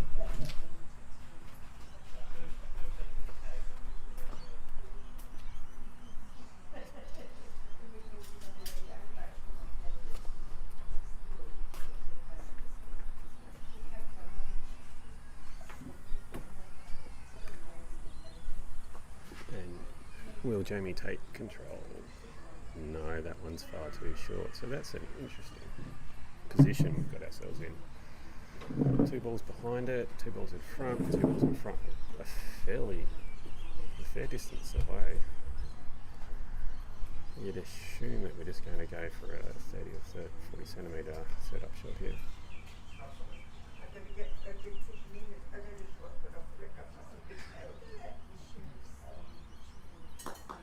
No. Moves black out. I thought black was this side of the hoop. It mustn't have been. Those are angles again. Mucking up the commentary. Okay, we're back from lawn 1. So Oh, yeah, you got an update. yes, we have an update. So James won the first game 7-4. Addison is now up 1-0. Jamie not too happy with overhitting the black there. Leaving yellow to take the whole game with this shot. So yeah, we won't curse too much. No, we won't do that. But it does mean that our stint could be coming to the end of commentary here.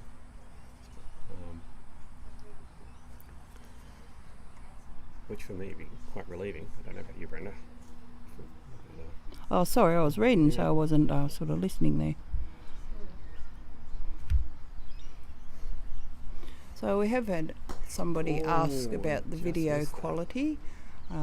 It's the best we can do at the moment. The internet here is a little bit slow, so if we up the quality, it gets quite glitchy. So that's why we haven't got as good a quality as we would like. So we'll have to describe what's happening a little bit more if the quality's up there. Yeah. So we did watch last night when we went home, watched yesterday's game, and the quality was quite good with what we've got. Yeah.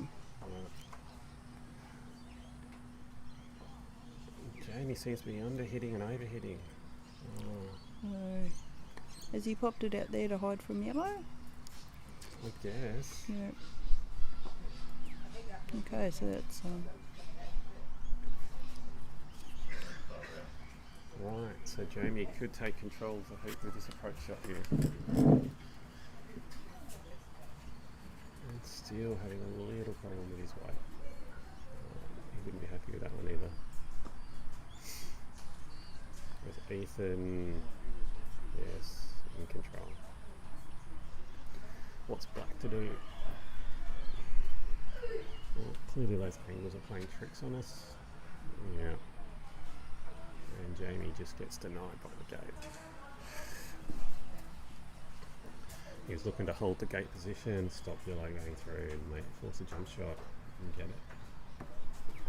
okay. I've just come back over from lawn 1 again. And we just have it. Oh, Well done, Ethan. Well That done, was Ethan. great. Yeah, great game, guys. So Addison is 2 up over on the other lawn on their second game. Yep, and that game finished 2-1 to Ethan. After Jamie took the first, Ethan did really well. And ball's being hit back there with some frustration. Yes, that would be the word. Okay, well, thanks for listening, and we'll be off for a little bit.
We're just having a break.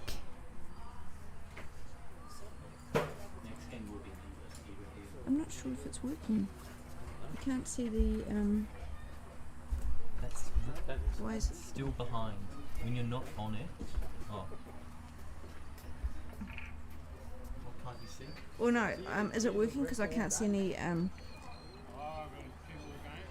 It's working. It's working. Thanks. Jamie can hear Thank you us. for hearing. I'm just trying to make sure that things are intact. The second game will be between Ethan Gumbrill and Peter Crook, and in the distance we are seeing James Womboyne playing Addison Matthews, and James won the first game, and at the moment Addison is up 4-2 in the second game.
The score on the far lawn between Addison and James is currently 6-2 to Addison.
The game between Peter Crook and Ethan Gumbrell is about to start. Peter is blue and black, and Ethan is red and yellow.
So the first hoop is to Ethan Gumbrill.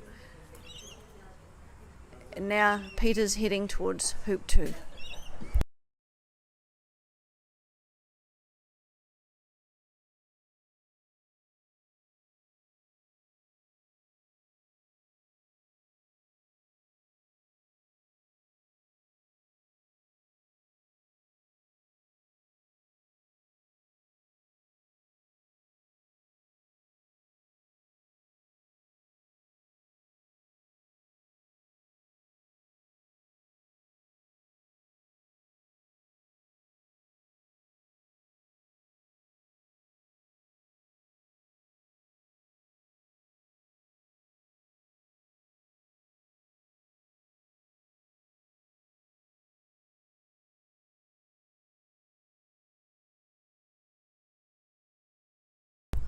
So we're back on air. So Ethan has run the first hoop.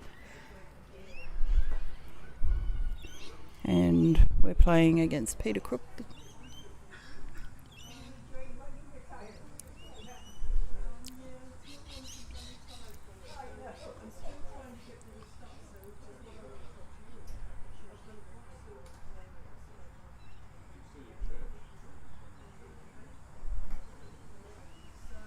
And unfortunately Peter misses there, so it looks like...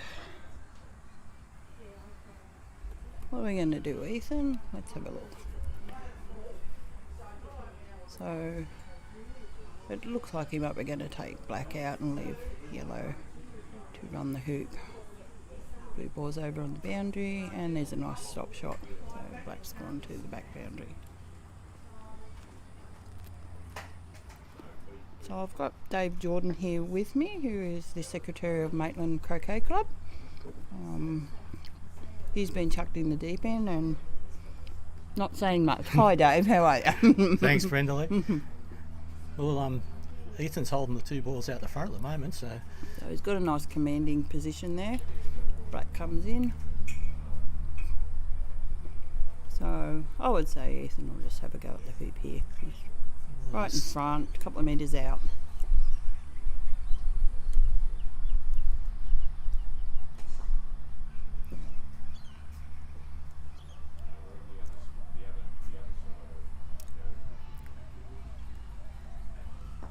And there's a rejection. And Ethan still has red in front, blue's over on the side boundary. I would say Peter will have a ping at that.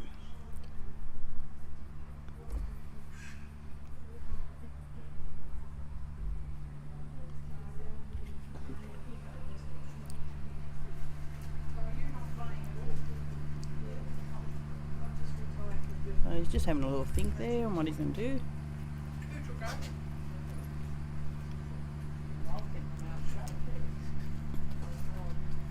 So he's gone for the block, and I think he may have it. We can't quite see from up the back here.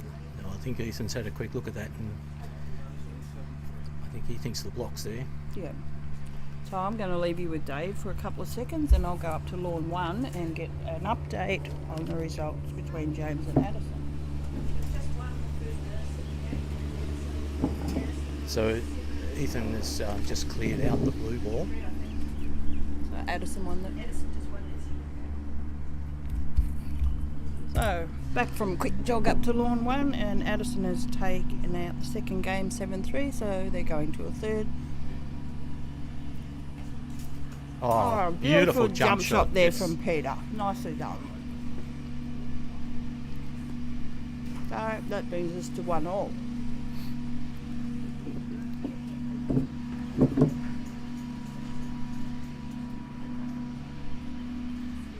Ethan had a great setup there, but that jump shot brought that unstuck, and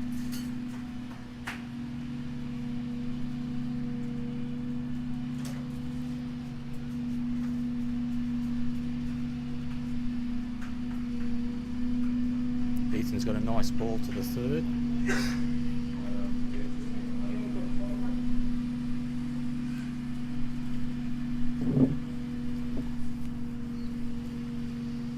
So what are we up to here, Dave? I had to go for a quick... Ethan's yellow ball's come across nicely, the first ball in there, so he's in a really strong position in front of the hoop.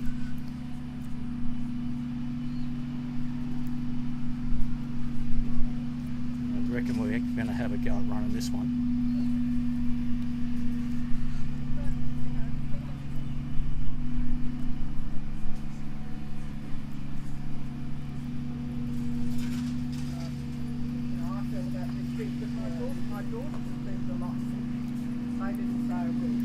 And Ethan's run hoop 3, so it leads 2-1.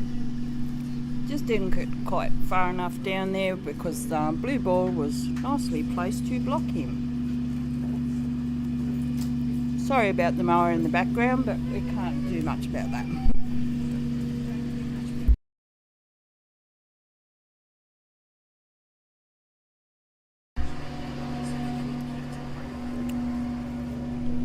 So blue's come down and just overrun a little bit. The moisture's starting to come off the lawns now, so they are running a little bit faster than they were this morning. And that's a nice ball in from Ethan.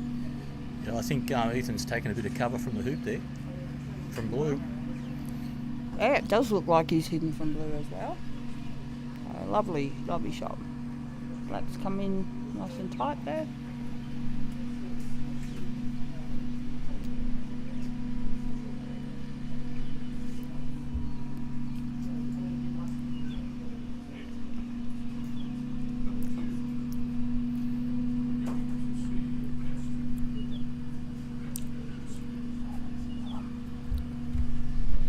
Ethan's put another ball into the front of that hoop. And interesting to see what Peter can do with this.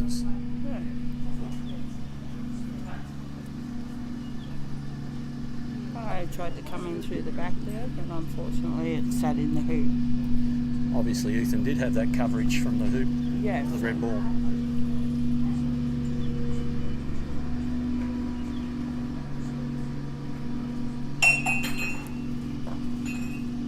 Nice stop shot from Ethan, pushing the black over to the side boundary.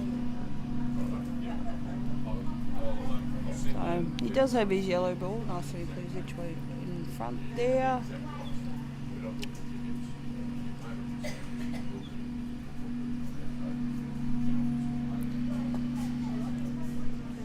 So black's had a go at yellow and come through the middle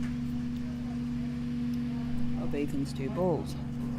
Take it, Ethan's considering a jump shot here. Yes. I know. Yep. Very Oh, nice beautiful. jump shot there. For us mere mortals, Dave, we wouldn't even try that because we would think it was too close. That was a bit short for my liking. But Yeah. Beautiful controlled jump shot there.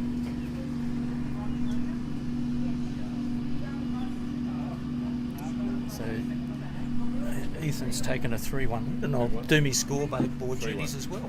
Yep. Red.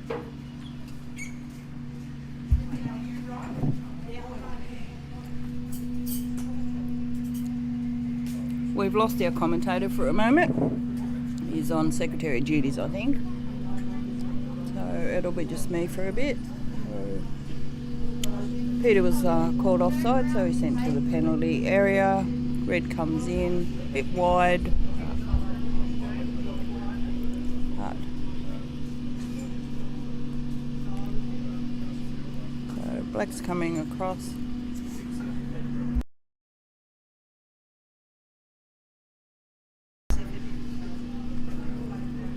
Yellows.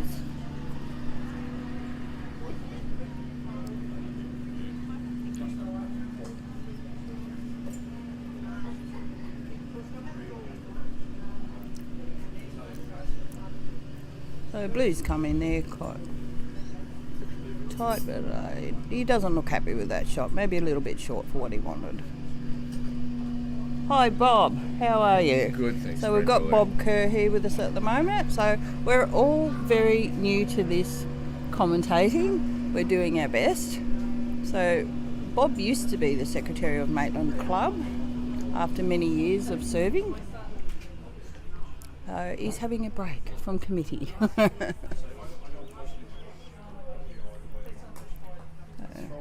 Nice clearance there from Peter. Yeah. Seemed to try and stop shot, but it just didn't work. So, Ethan now looking to set up. Yep, and there's a nice ball in. Yep.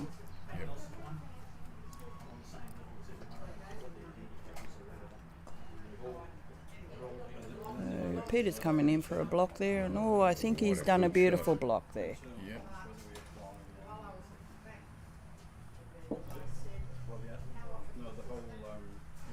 Ethan coming through.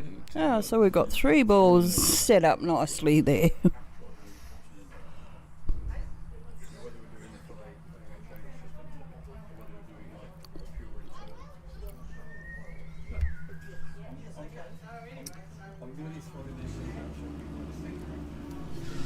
Scores currently 3-1 to Ethan. Ethan in the first set.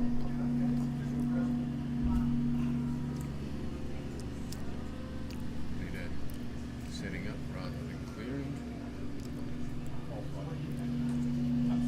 Referee is Trevor Black, a very experienced player. Not playing much competition compared to what he used to in the earlier days. So it looks like Ethan's going to try a jump shot here. He just executed one perfectly we'll have a look and see if it's through.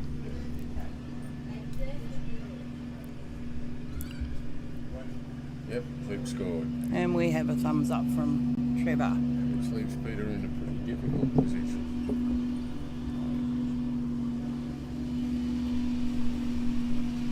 Peter very strategically just leaves the ball up.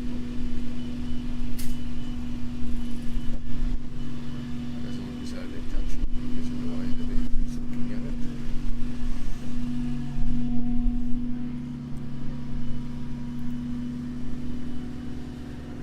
He's blocking away from the hoop.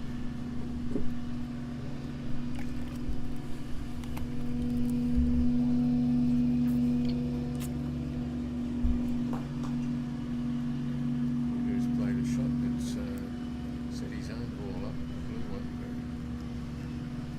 very well.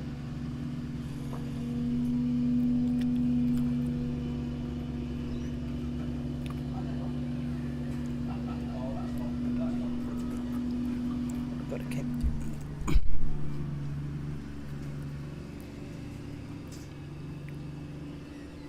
Peter's gone through the hoop, hoop Yeah. scored.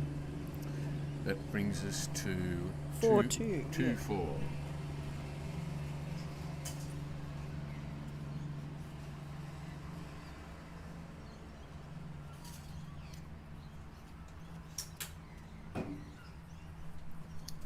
Bit of hydration time for Ethan before his next shot. Moving on to hoop 7.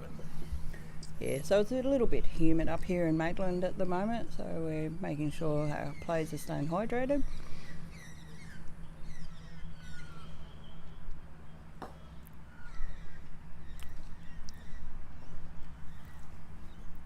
Oh, and unfortunately that's hit the leg and stayed at the side of the hoop, so Ethan is not looking very happy there.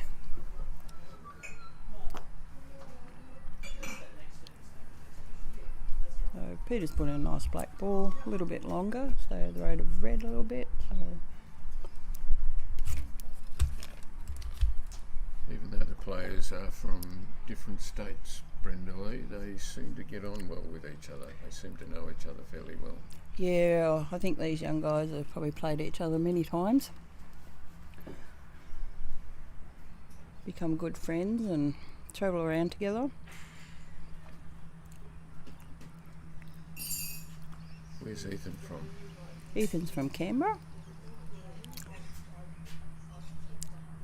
And he looks injured. What's happened to his arm? He took a bit of a spill and fractured his wrist about 5.5 weeks ago, 6 weeks ago, Karen. We do have Karen here on camera. So, Karen's Ethan's Mum. mum. And they are actually staying with Brenda Lee, so that's why I can ask all these questions and get the answers. Yeah.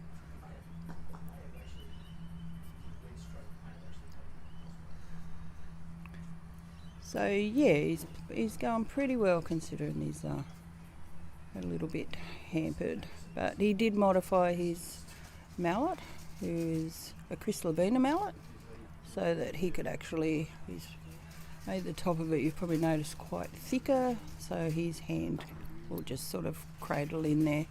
Okay.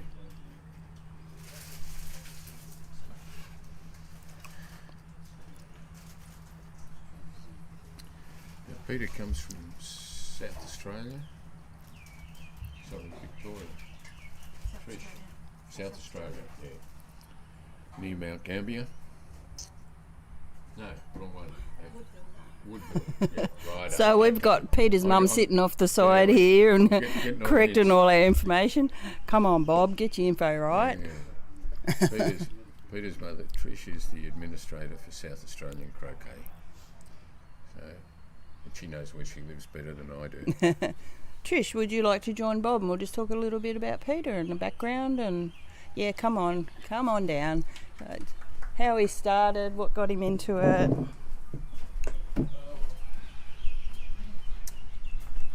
Welcome, Trish. Thank you. So how long's he been playing? He's been playing since he was 10 years old, and my other son was 7. We did a come and try at Woodville Croquet Club, and that was it. Right. Hooked. Yep. And how old is he now? He's 19, Okay. 20 in March. Right. And he tells me he's studying? He's studying a commercial cookery at the moment. Okay. We've just got the hoop scored there by Ethan. By Ethan? Okay, let me do that.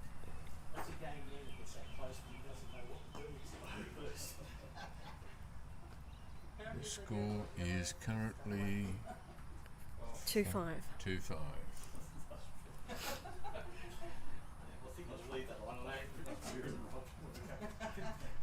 There's an approach shot by Ethan. Back over to Peter. Now you said his brother was playing too. Does he still Yep. play? No, not at the moment, but I'm hoping he'll come back. Okay. And they both have played gate ball around the world as well. Okay. Yeah. Does he get any ribbing at school for playing croquet? No, I don't think so. Okay. Very good.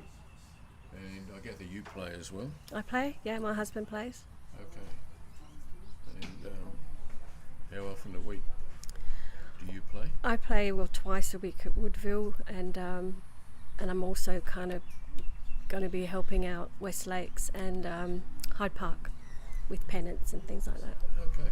Yeah. Very good. Because Woodville doesn't really do pennants anymore. We're down to 12 people. So. Righto. We just had a miss by Peter. So Ethan's lining up for a shot now.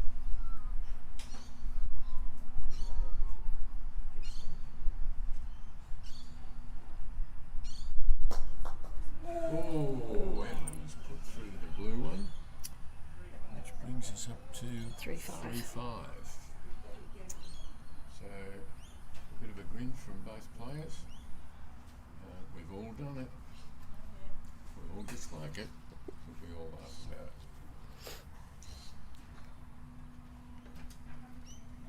Now, tell us a little bit about Woodville Club.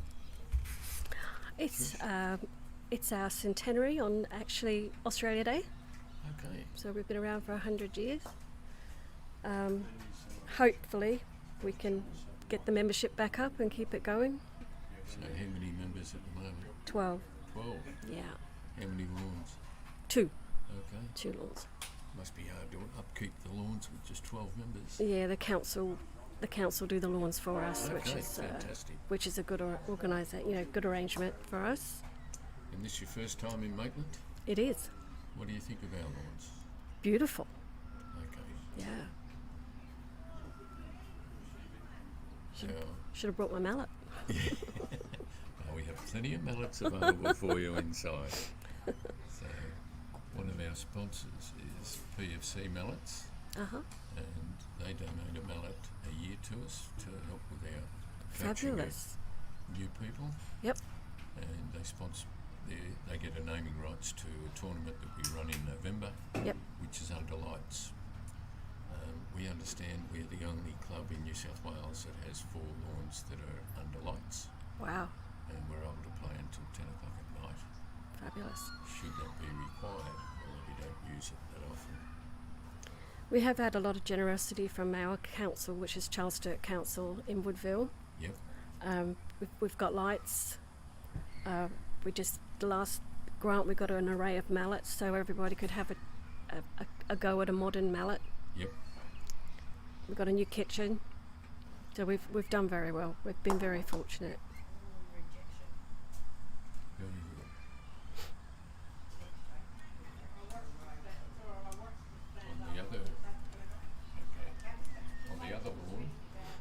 On the other lawn, we currently have Addison is playing James, and the score there is 3-1 in the third to Addison. So you just had a shot. I don't think it went through. No, there we are. We'll keep you up to date with that. Very close game on what we call lawn 1. This is currently being played on lawn 2. We have 4 lawns. Lawns 3 and 4 have just been upgraded with topsoil, and they were opened about a week ago. So they're in Butnick, all of them, for this tournament. Peter scores. That brings us to 4-5.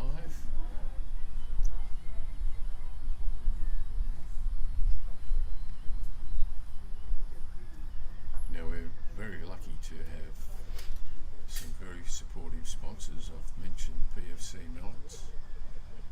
Crichton Funerals are a funeral director here in this part of New South Wales, extending to the Central Coast. They sponsor a number of croquet clubs. I guess our demographic is in the area that they're looking at. We also have a firm of lawyers, Hill and Chadwick, and we have Howard Storage World, which has retail establishments right throughout Australia, and the local franchisee Anthony Kerr has been very supportive of our club.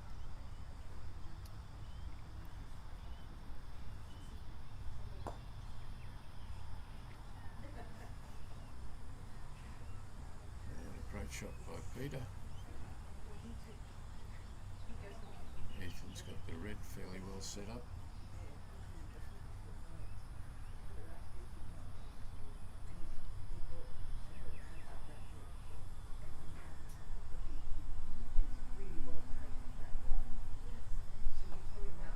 And score to her, which brings us to 6-4 in the first set between these two. I know they've played each other quite a few times in talking to them yesterday. And we're watching Peter coming up a bit short on his approach shot to hoop 11.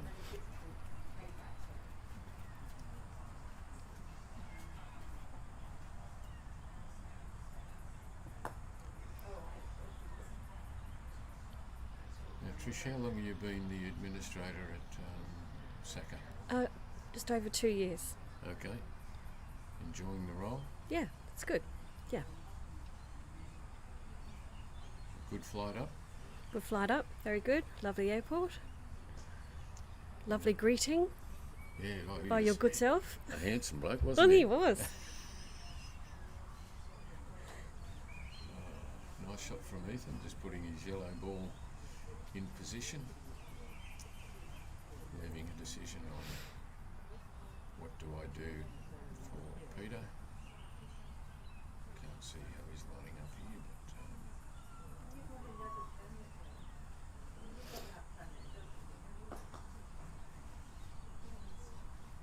he's got rid of red. That had been the shot that you played, Trish? No. Okay. Yeah. No commentary after that because it was a son who played the shot.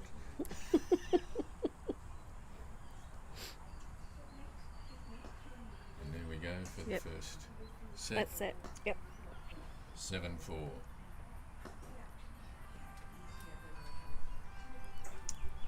So we might take a break. Yes. If I knew how to pause this, I would do it.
Just an update on the far lawn.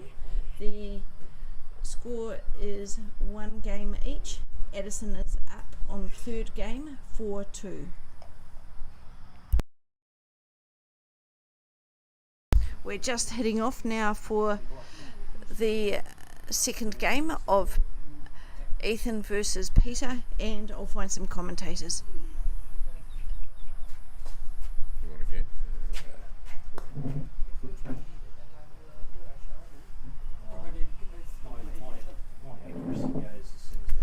Back again on the other lawn. It looks as though Addison is ahead 4-2 in the third.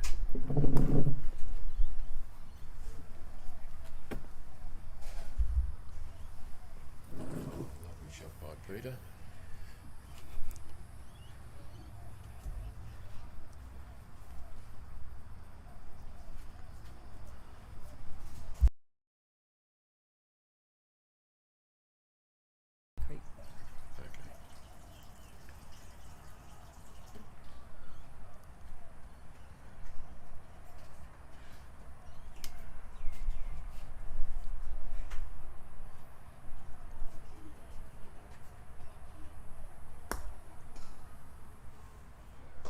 Ooh.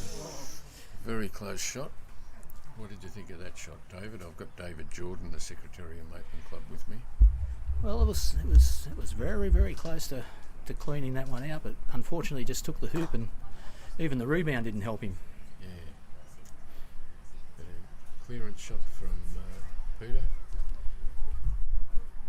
Not sure how many steps he's taken to get to it, but it's right up the other end of the lawn.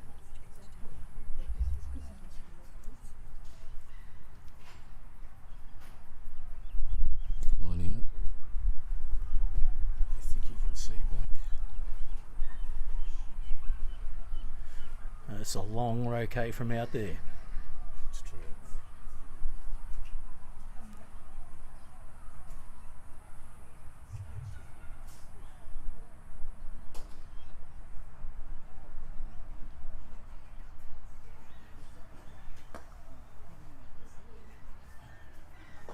Oh.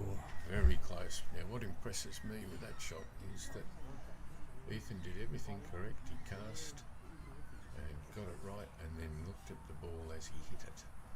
And it was only well and truly after he hit it that his eyes came up to see where the ball was travelling. Unfortunately, it was a few inches or centimetres away from the target. So that gives the score 1 to Peter in the second set, Ethan having won the first set.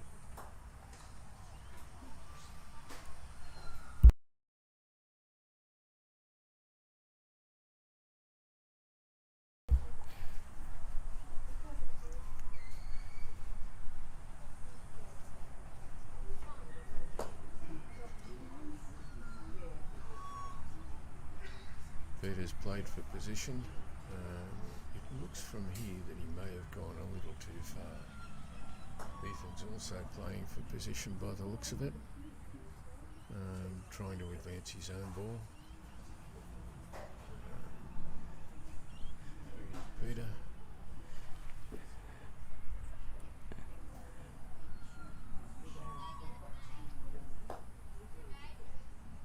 Probably having a go at the hoop by the looks of him, and just misses, hit the left leg, and has gone past, which unfortunately doesn't leave him a very good shot for his next shot on black.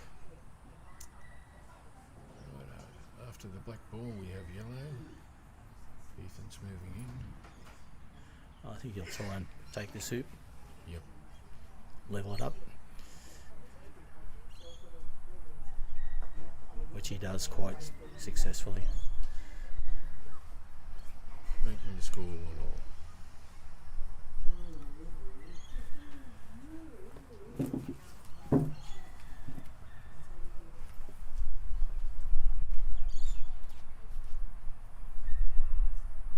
Peter's hit it a bit hard, trying to get in front of hoop 3.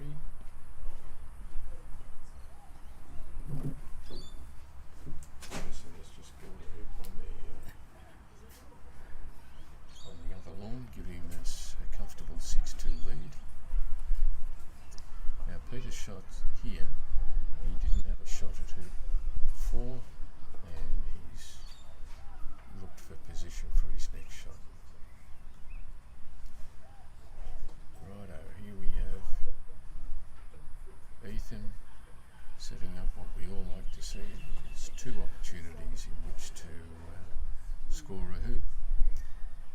We call that two balls in the hoop. Peter's on the defensive mode here. Looks as though he's Going to go to block. yeah, Going to go to block. Which is, oh, just too far. it's a difficult shot that went across the line, Bob. Oh, the spot to hit is just so small.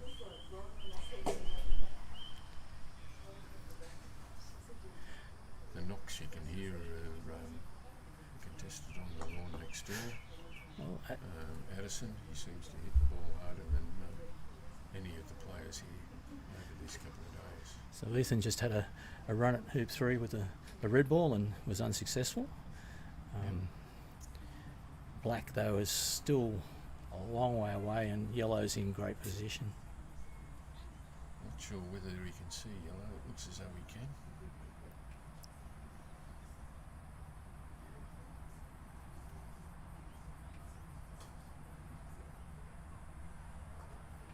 Again, he's gone the gentle approach.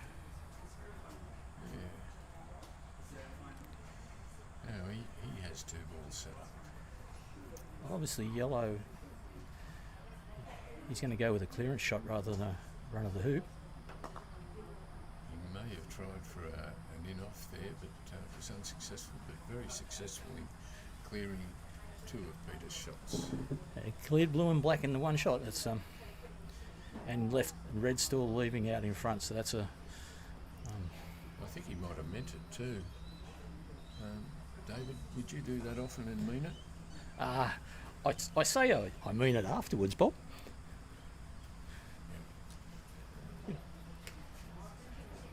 Never let on that it was accidental.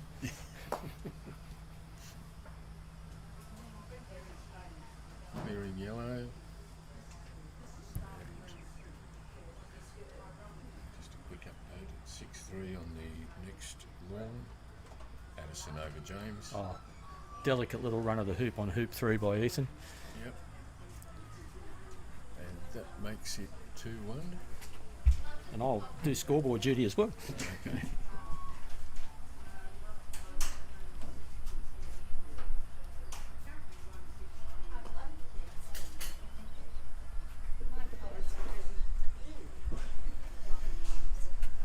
Starting to warm up here. The sun's been an overcast morning. The sun's starting to come out, which has fastened up the lawns and probably There's has anything. I'll tell you what, Bob, I just went over and changed that score, and you say it's warming up. It's warmed up. It's quite warm out there now. you can see that it's also fastened up the lawns. They've dried out somewhat from this morning. And once again, we've got Ethan with two balls in the hoop. But Peter's not too far away to play good defensive shots.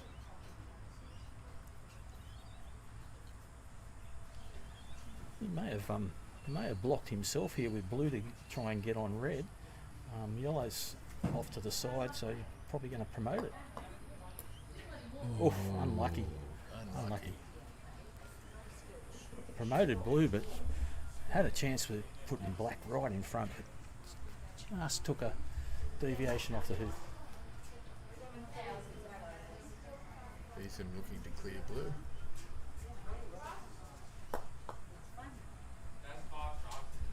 Good shot in that he still I has believe a shot. I believe we've wrapped up over there on the other green. Yep, Addison won that one 7-3.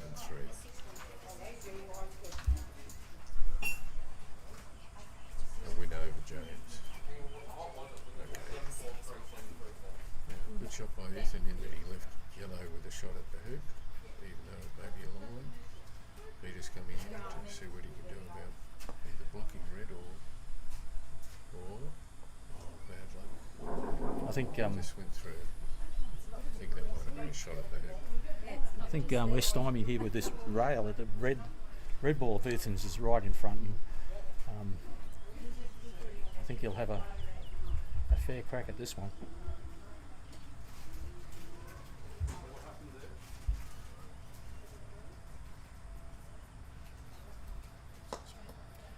Very clean hoop. Alright.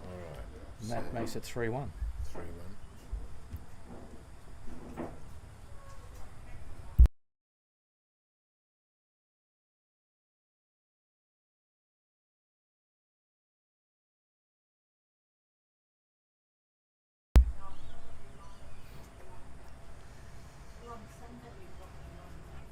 Nice shot. Looks as though he's got a shot on the hoop next time if he moves in there.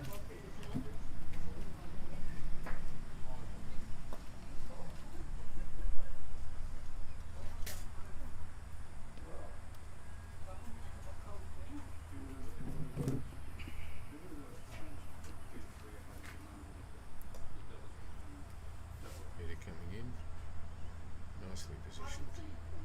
Got a shot at the hoop. Ethan looks as though he's going to be going for a clearing shot. Will this be a clearance on black?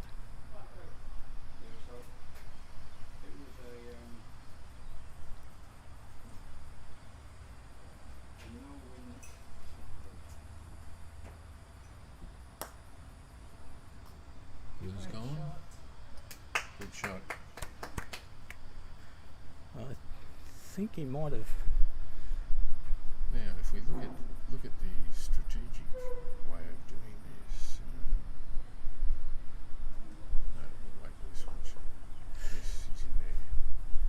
Now, the big part about this, I would say that Ethan will have a jump shot, and his red ball will be onside because it came off the word for the next hoop after this. So a critical shot to give him a good advantage.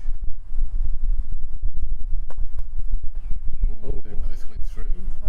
The black counts as it was nearest the hoop when before the shot was made, and that makes the scores 2-3 in favour of Ethan. What we do is the one who scores the hoop, the ball that scores the hoop is called first.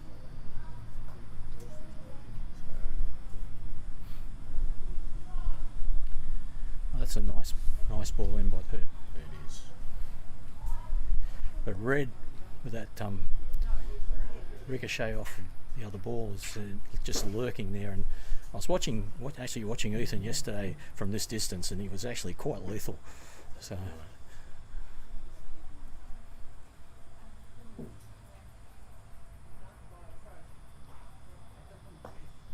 Oh, unfortunate. Even though he mismade it, looks as though he's got a block on blue. Yes.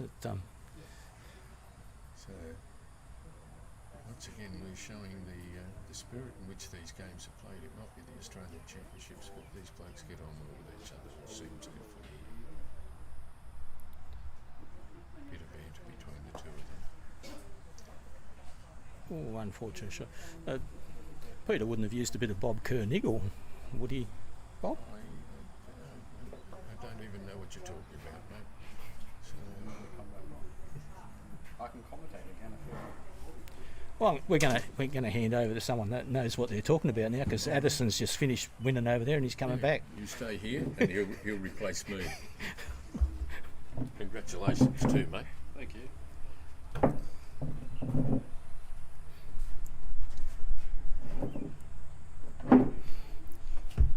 Hi, I'm Madison. I just finished playing my game, so I'm going to commentate the rest of Ethan and Peter Crook's game. Ethan is leading 1 match to 0, and he's currently leading 3 points to 2 against Peter Crook of South Australia.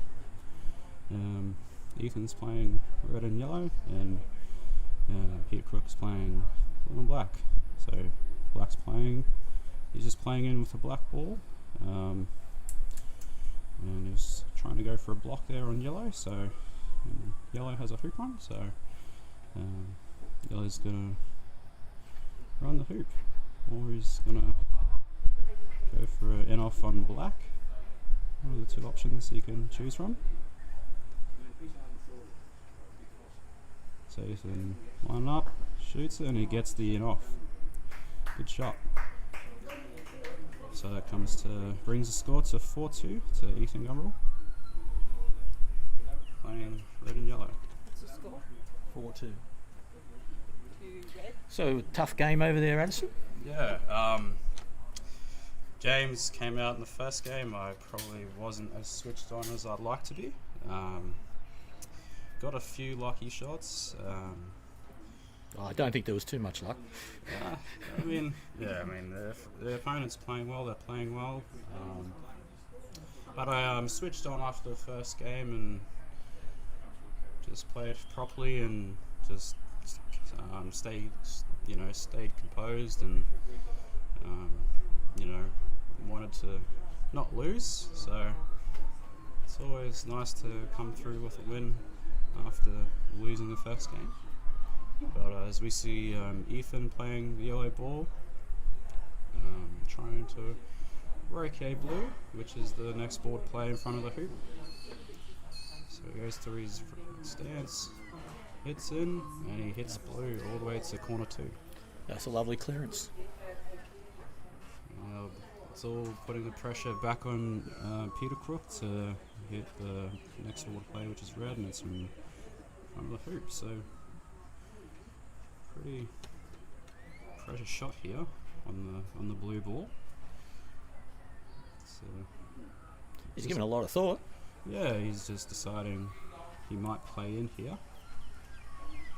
Yeah, so he's going to play in and try and block the hoop, which he's got maybe half a ball block. So Ethan's going to attempt the jump shot here at hoop 7. So he's taking the clip off and he's getting his routine correct and composing himself for the shot. So he's stalking, going through his routine, the Solomon grip that he has. So he's lining his shot up, taking his time. Grounds his mallet. He's swings through and he gets rejected and puts blue in a better hoop running position. Where's his yellow? So his yellow is on the boundary there, so I assume that black's either going to position or he's going to opt to take the roquet on red to force the clearance. So yeah, he's going for the block. It's a bit adventurous.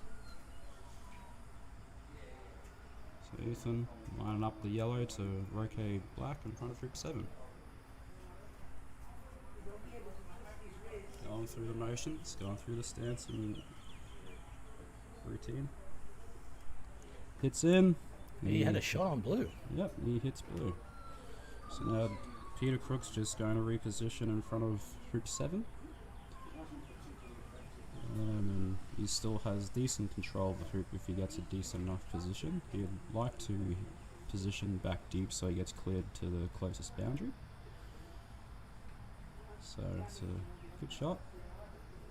Red could still cut blue across the lawn, but you really want to keep hoop running position with red here. You don't really want to scatter this shot. Yep, slow clearance, good shot.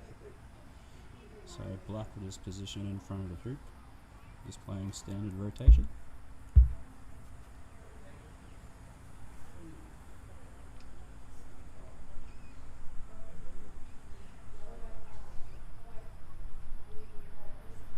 Maybe opting to go for the block on the hoop while having the hoop running position, because you always want to try and attempt 2 things at once, and that looks like it's a bit short on the black.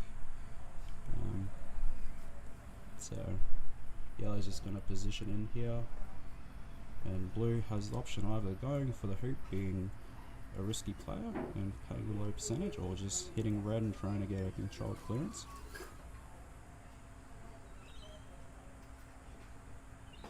He's going for the hoop and he's missed, so red is either going to play defensive in position or he's just going to go for the money shot and take it to 5-2.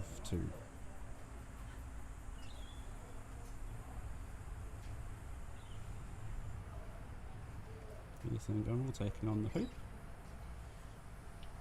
Go through his routine. Hits it through. Oh, he's got rejected. So black is still in a decent position there. Just get the stop shot and send yellow to the boundary, hopefully. Here's another close look at the block shot. Yeah, so it looks like he's going to go for a jaws attempt. Oh, he's going for a jump shot on the hoop. Nope, just going for jaws, and yellow's just going to do a jump shot to score this hoop. So he actually changes grip here to do his short jumps, which is... Rethought that. So he's lining up, going through his routine. Oh, he's changed to Solomon grip, so he's going to do a more powerful jump. And he's rejected by the hoop once again. So black's still in the jaws, and blue's all the way down here near corner 1. So he's just going to position back up to the hoop here. Peter Crook hitting and positioning. And it's a bit too short. So now we got Ethan going for the roquet on the black ball and in the jaws. Good shot. And he spits the black out. So Ethan does that shot successfully and stays in a hoop running position on the back boundary.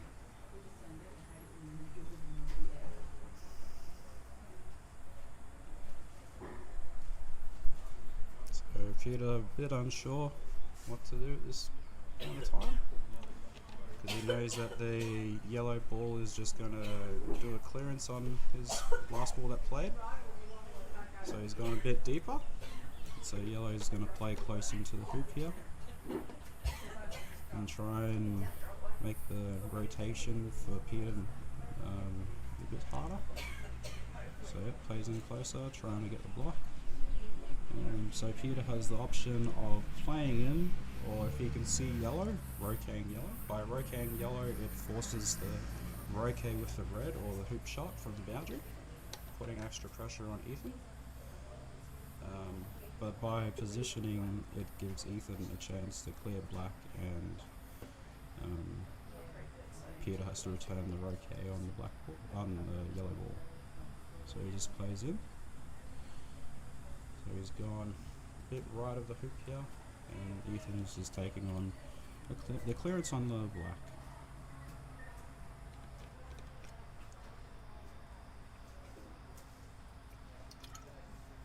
So control clearance, almost hits it through the hoop, but it does the job, sends it down the court a bit. So Peter has a return roquet to hit in to keep alive in the game. I think they're having a bit of a laugh about an earlier one that Ethan actually put him through, which was a bit unfortunate, but that one was close as well. Yeah, that's alright. I mean, he's just opted to position in here and let Ethan take on his hoop. Looks like it's from a bit of an angle, so we'll see how he attempts to make the shot. If he plays it a jump or just a straight drive. Nope, and he gets rejected. So Peter has the option here of clearing yellow with blue and running the hoop with black, or he's gonna position and try and get the yellow ball out with the black ball.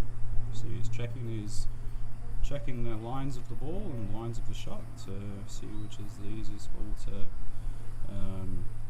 gain tactical advantage. So he's gonna possibly go for a jump with the blue by taking the clip off and shrugging the shoulders to warm up the arms for the jump. And he gets up, but he hits the top left of the crown, so that leaves black and yellow to deal it out. And if red manages to roquet the black ball, he's in trouble here. So let's see what concludes. Do you think yellow's in a runnable position, Abson? No, it looks like it's on the leg.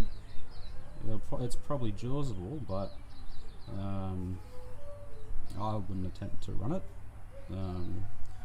So red's missed at black, and Peter can either decide to play in shorter and get the closer jump, or he's going to go for the jump straight away.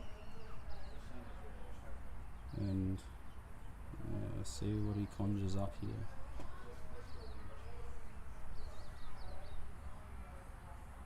So it looks like he's just playing in a bit more to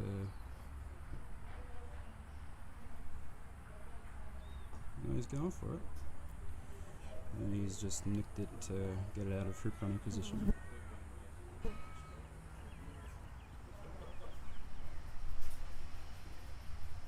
So Ethan playing a deeper ball, so Peter has to rake him back to the boundary.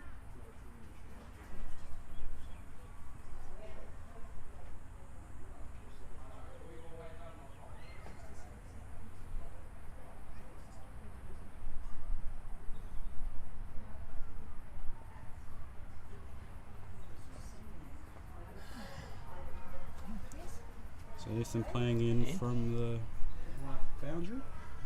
He's going for a positional shot, which goes past. He's still around and battling, so that's always good. So Peter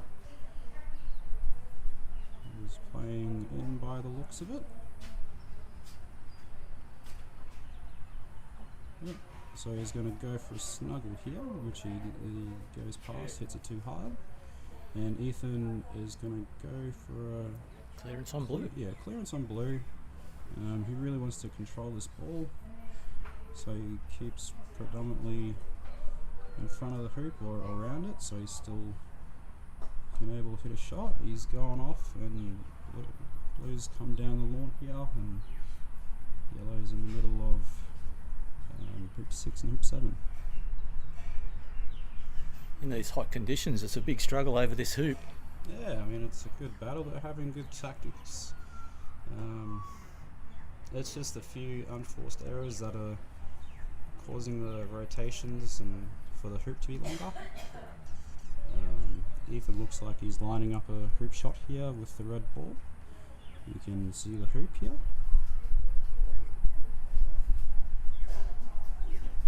So he restalks and like the feeling of the shot. Goes back through his routine.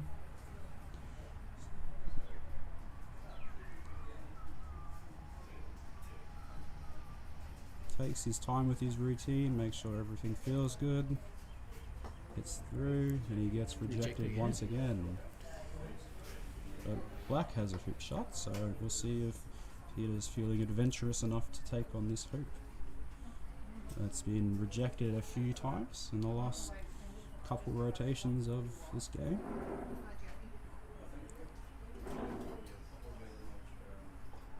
So he's going for it. He almost gets the in off, but it was not meant to be.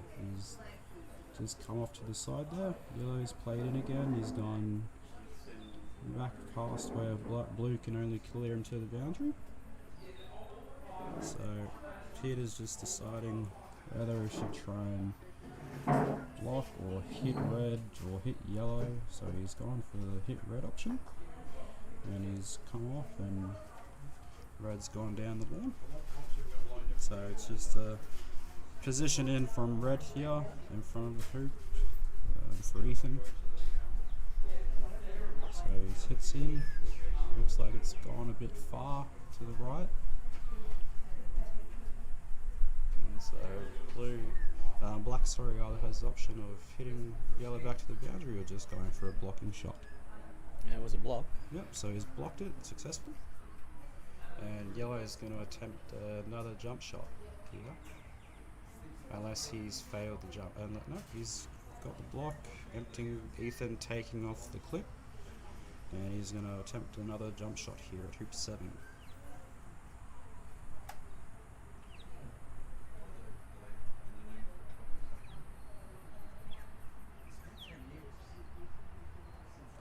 So Ethan going through his routine here. And I'm pretty sure that went through. Not looking at the body language, it looks like he did not. No indication from the referee, so no, doesn't look like it. So we continue on with this battle of hoop 7. Some head shaking going on out there. Yeah, and a bit of disappointment.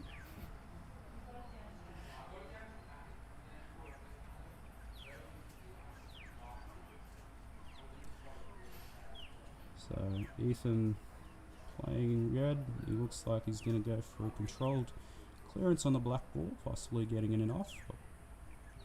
See how adventurous he is with this shot. Ooh, had the angle on the ball to in off, but it was a bit too hard. So Peter's just going to play in again and continue this epic battle at Hoop 7 by Peter Crook and Ethan from Canberra, representing New South Wales, and Peter representing South Australia and the under 21 gold and silver medal. So you see Ethan here on the south boundary in front of Hoop 1, going for a positional shot back at Hoop 7. It's in. It was a bit harder this time, so this might go all the way to near the boundary. So he's gone for the defensive position. So where Peter can only climb to the short boundary. So Peter is going for a jaws input, and he's gone off the right leg.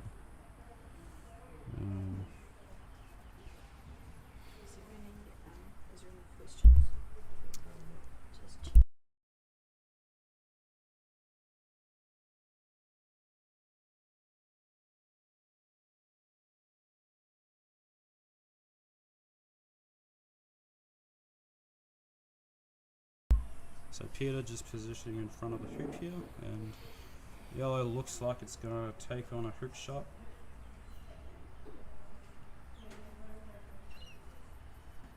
Going through the motions of his routine. Grounds his mallet.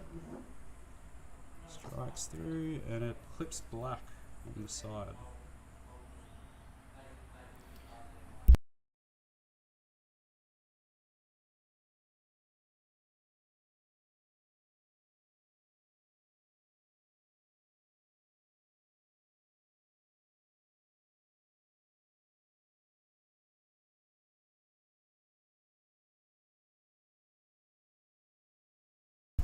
So Ethan here looks like he's aiming up another hoop shot.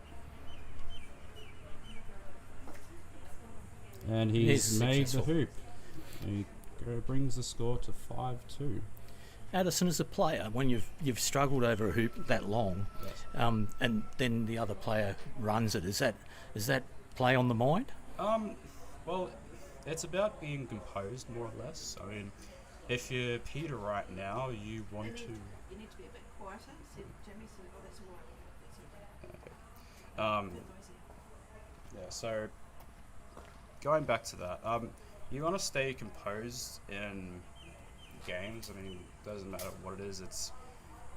Croquet is a game about composure and, you know, how well you can stay consistent. So if I was Peter at the moment, I would not let the fact that you're one match down and you're 5-2 down affect the mentality a bit much. I mean, you can come down, you can, you know, come back from anywhere if your opponent has a, you know, their percentages just drop and, yeah, keeping the game, anything can happen. But the main thing is just staying composed and not letting the scoreline affect your level that you're playing at. It's, you know, once you lose track of what you're doing in the game, it's hard to come back from that. Oh, there's unfortunate miss from Peter there, the black ball. Yeah, so Ethan with a hoop attempt or a stop shot on the blue ball. Looks like he's aiming up his hoop here. So go 6-2 up. Potential jaws as well. Nope, he's hit the near leg and bounced off. So Peter just conjuring what he's going to do. Wherever he should. Stop shot red or just go for the hoop.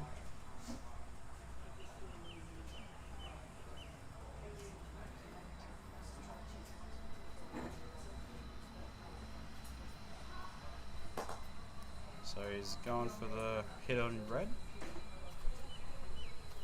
and he's gone out of hoop position. So red's just going to reposition here in front of the hoop.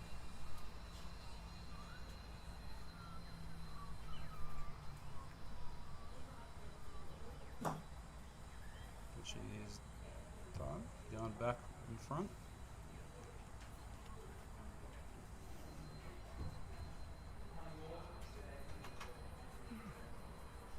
So I have a great view of Ethan drinking some water here. So, and Peter's playing in by the looks of it, just going a bit deeper than the red ball. And so it's a pretty simple clearance on the blue ball here, setting it across the lawn by Ethan here. Which he does successfully, sending the yellow ball over near hoop 9, as we get a great view of Peter Crook drinking some water also, directly in front of the camera here. Remember, it's always good to stay hydrated, especially in an Australian summer. I think the temperature's around 30 degrees at the moment. Oh, I just got some information. It's 34.3 degrees here at the moment at the venue, so it's very good to stay hydrated while you're playing, especially in the light of the Australian sun. So we have Ethan here taking on the hoop with the red ball to go 6-2 up in the second game. So he goes through his routine, rounds his mallet, and makes the hoop to bring the score to 6-2. But earlier with that shot, he has his other partner ball on side at hoop 9, so it's a very strong position for him to be in. We've had a bit of complication with our score here, so we'll just fix that. So we've gone to 6-2, that's the correct score. Peter Crook playing in, and Ethan with that legal onside ball that he's hit over earlier. It's going to, looks like he's going to clear the last ball that's played.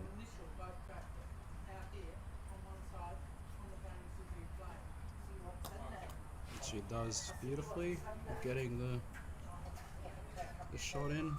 Yellow going the shortest distance while black goes to the far boundary. And Peter playing across with the blue. It's a bit short.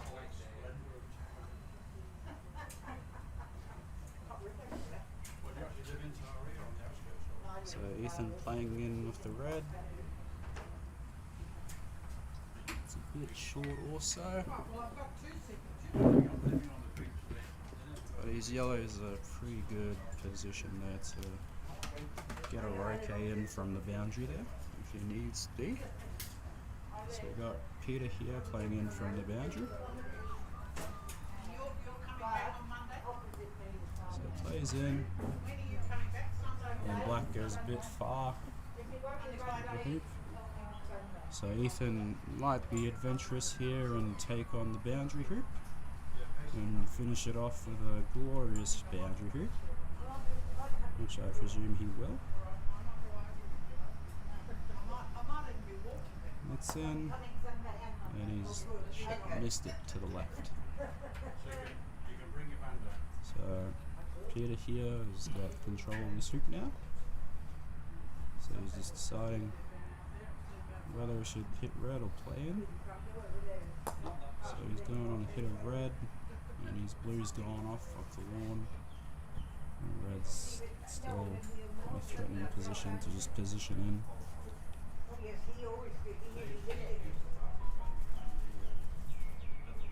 So it looks like he's taking on his hoop here. Yep. So he's gonna go for the finish of finishes and go for the hoop. Finishing off strong, hopefully. He gets this one. Shoots in, and he's missed to the right of this time.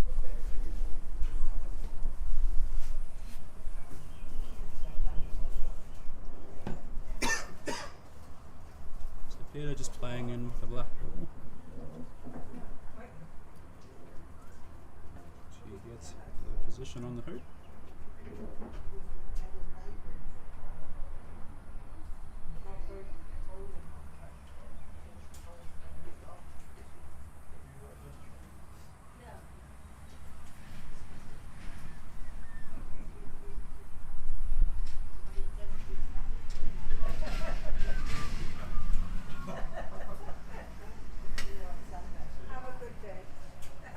So Ethan playing in from near the north boundary with the yellow ball as he comes down the lawn.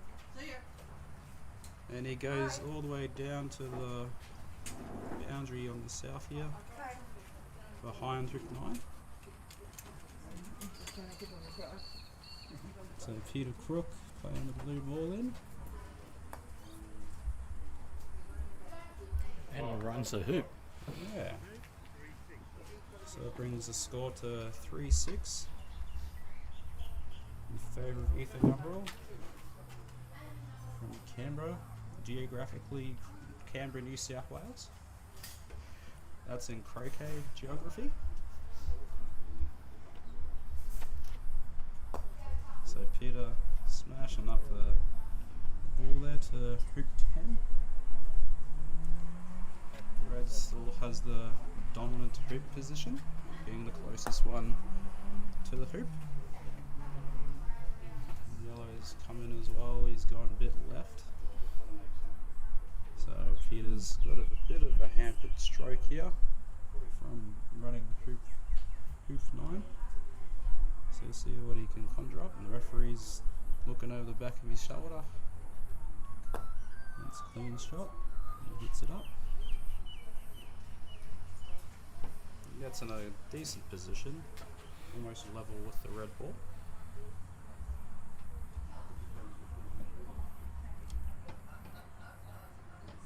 So Ethan taking on the hoop to close out the game and the match.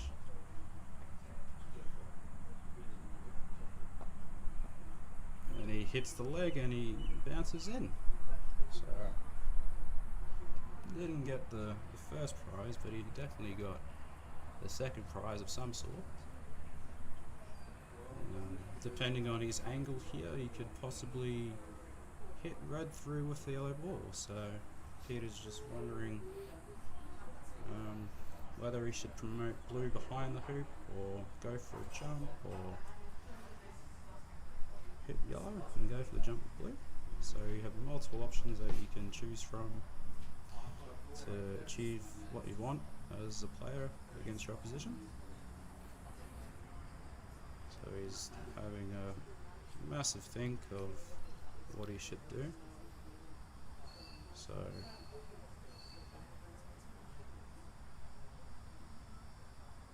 Looks like he's going to attempt to block yellow.